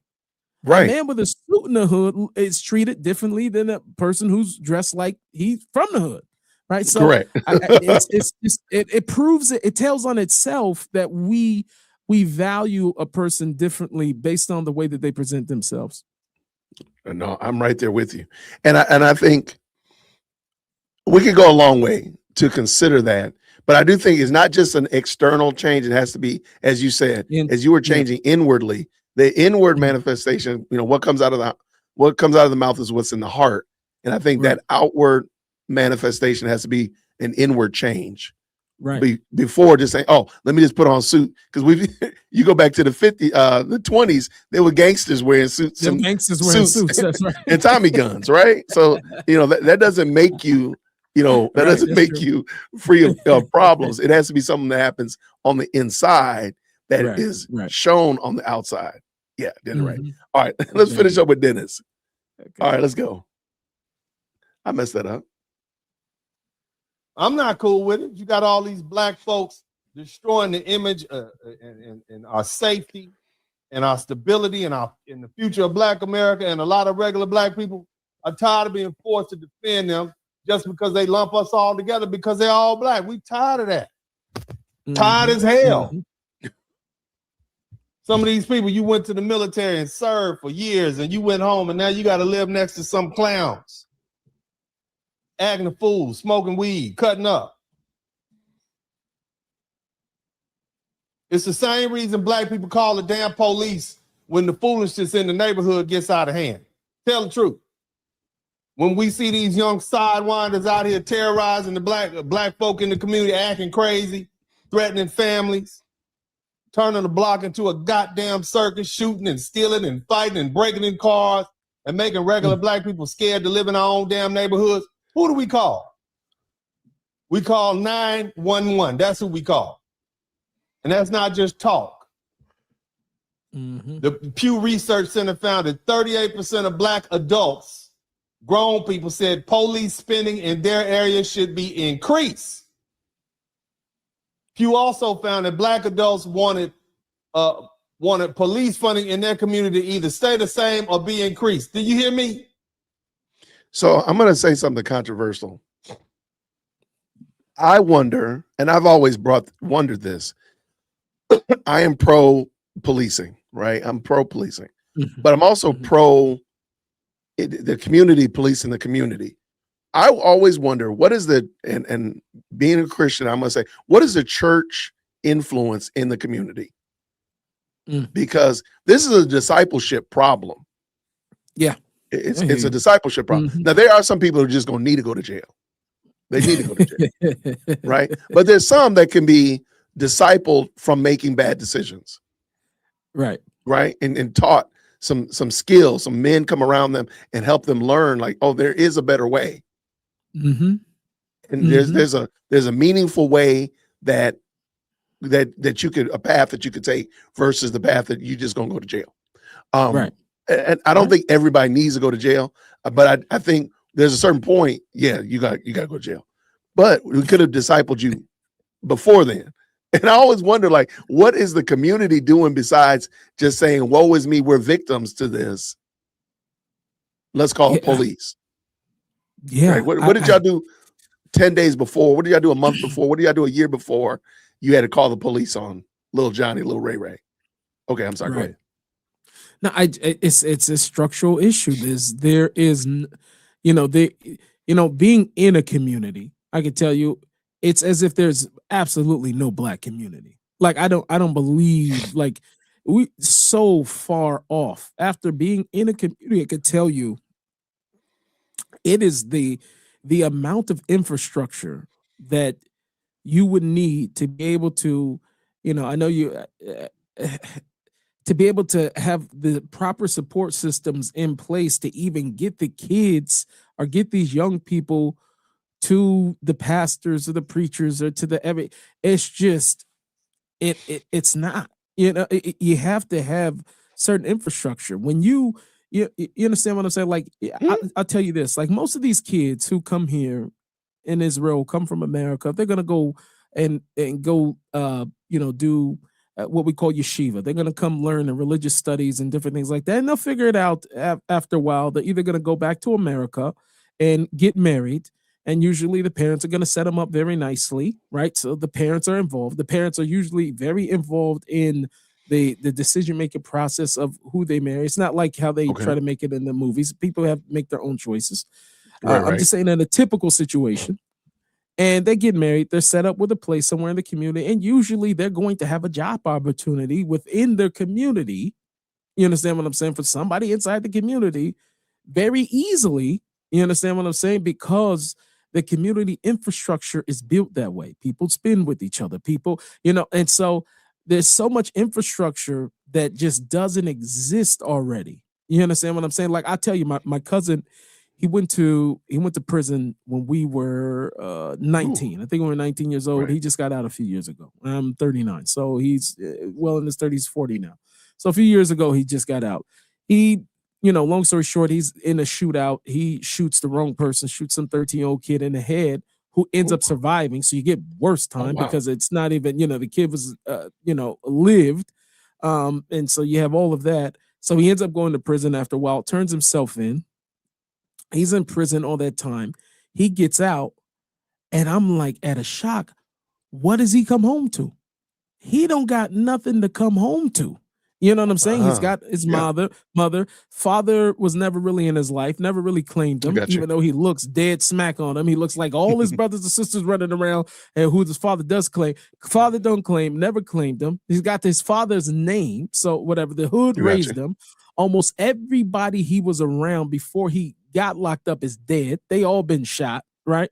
So talk about his core circle. He gets out, ain't no job opportunities, ain't nobody there well off enough in the thing to offer him something that to keep that structure. Like, so I remember I was literally crying the day he came home. I was just like, he don't got nowhere to go to. You know what I'm saying? So it's a very there's a lot of infrastructure before we say straight that it's on the pastors and stuff like that, because with any organized religion all the time too, it's not always as it seems. Not everybody has the ability to do proper discipleship, is what you're talking about, to get these guys in. It takes a powerhouse. In another case, I could tell you of another kid who was around the same age who got shot, who actually did die. And I remember being there at this memorial, and I'll never forget my good friend Paul Plateau. He was like a mentor to me. whatever, strong, staunch Christian, but his thing was he loved the kids and the youth, and you would see it, his passion he wore on his sleeve. So there was a preacher who was up before him, and I mean, he must have said Jesus about 900 times, and I don't know if he said any other words. He just was not resonant. Everybody was over there looking at the next person, just like can't wait for him to get off. And he's done, hops in his nice car afterwards. But Paul grabs the mic, and he's got everybody over there in tears. He's speaking with passion, so much fire about the Right. youth and what we have to do. And I asked him after. I said, Paul, I said, how do you have so much passion? Like, where you get it from? You understand what I'm saying? You know what he Correct. said to me? He said, these kids that he's helping, because he was really big in the year. He said, these kids are going to raise my kids. My kids are going to be looking to these kids. So if I don't treat these kids like they're my kids, you understand what I'm saying? And We in in fact, trouble. we're in trouble. Right. And if it's and he was an anomaly in saying that how many guys maybe at the leadership level that you may not have the people in place to go and to bring these kids and get them back into any type of church structure and form. We may be out. We may not have the personnel. It's just a big thing. That's fair. That's fair. Mhm. I'm always, and I think the last time we talked, we kind of noodled this out. I think it like if your family and everybody in your synagogue in your community all just took it upon themselves to say, hey, we are going to be a part. We're going to do our best to disciple this community. We got some young men that are just running free and wild. If everybody, let's say there's 10 running free and wild young men, and there's 10 families. If each one of them took a family member, each family rather took one of these young men under the wings and walk with them to help him make better decisions, I think that's good. I don't think it's just on the church leadership. When I say the church or the synagogue, I'm like if the people say, hey, let's, again, we police ourselves. Right. Before we got to get to the police got to come out here and do what they do. Like, why don't we do it beforehand and here's walk the with question. them? But go ahead. Here's my question to you, though. How many people of means and resources that are there that can help facilitate a lot of the things may be needed that are still close enough to the people in the hood? Like, what I mean by that is most Black people that get successful, they leave the hood. They That's ain't true. around it anymore. I'm So not when in it the hood comes either. to even building certain things and needing infrastructure to help keep the kids out of trouble, because I'll be straight up, if it wasn't for the Union Gospel Mission and all those other things and creating hip hop programs and all the other stuff, which was heavily coming from obviously not Black money, it was in the hood, but it wasn't that was not who was funding it, right? Right. It was coming from other people who really, had their way of wanting to help. And so those things kept us out of trouble, but you need resources to keep the kids busy and keep them occupied. There's nothing worse than kids who don't got something to do. Woo. So the problem is, and where I think the biggest difference is that there is so, I always say this, I said sometimes the biggest struggle I would say in the Jewish community is a lot of kids have too many resources. They got so many resources that, they confused, don't know what to do. In our community, in the Black community also, I should say, in both of my communities. So I'd say Black community growing up, what's interesting is that there's a dire need for resources, and there's nobody who cares enough who would have come from it that are within arm's reach that you can just go and talk to. But not only do they move out the hood, but they behind a gate, behind another gate, and you can't talk to them till you talk to the next person or whatever. Like, I remember growing up being that guy wanting to do programs and stuff like that when I was still in the hood. And in order to get to other successful people I knew from the hood, it took so much to get the jump through the hoops to get to the brother, and most of the time you never get to reach him. You understand what I'm saying? Whereas in a real community structure, you'd be able to just walk over and knock on the door. But you know what I'm saying? There's no crime for them to want to move out of the neighborhood, so of course they're going to come and build beautiful homes there. So it's a lot. I think it's a big infrastructure issue and keeping people, whatever. But in all fairness, who would stay in the hood if they had money anyway? If they Right. I mean, that's a reality. the Hey, reality, let's man. fit. That's a real truth. Let's All right, finish let's this finish one. up with that. I gotta go to another call, but appreciate it. Oh, Yeah. no problem. Hold on. Let's do it like this. Say it one more time. I said, so I gotta go to another call, another meeting. So, but I Oh, no problem. What we'll do, let's go ahead and end this thing right here, Let's because end I know this I one up. kept you a lot longer than I anticipated. Thank you again, Nissim. I appreciate you, friend. Thank It's you. always good having you on. You are welcome whenever, man. So thank you again, Thank brother. you, man. Appreciate And it. I'll make Big sure. time. No problem at all.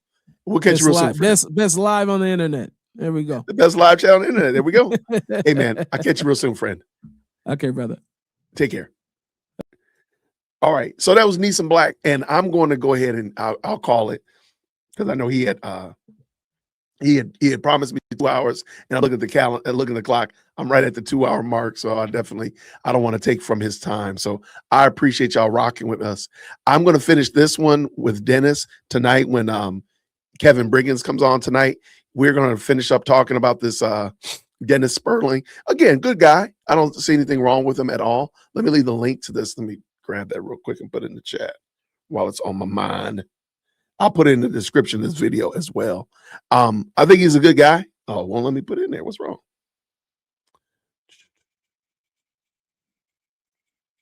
Okay.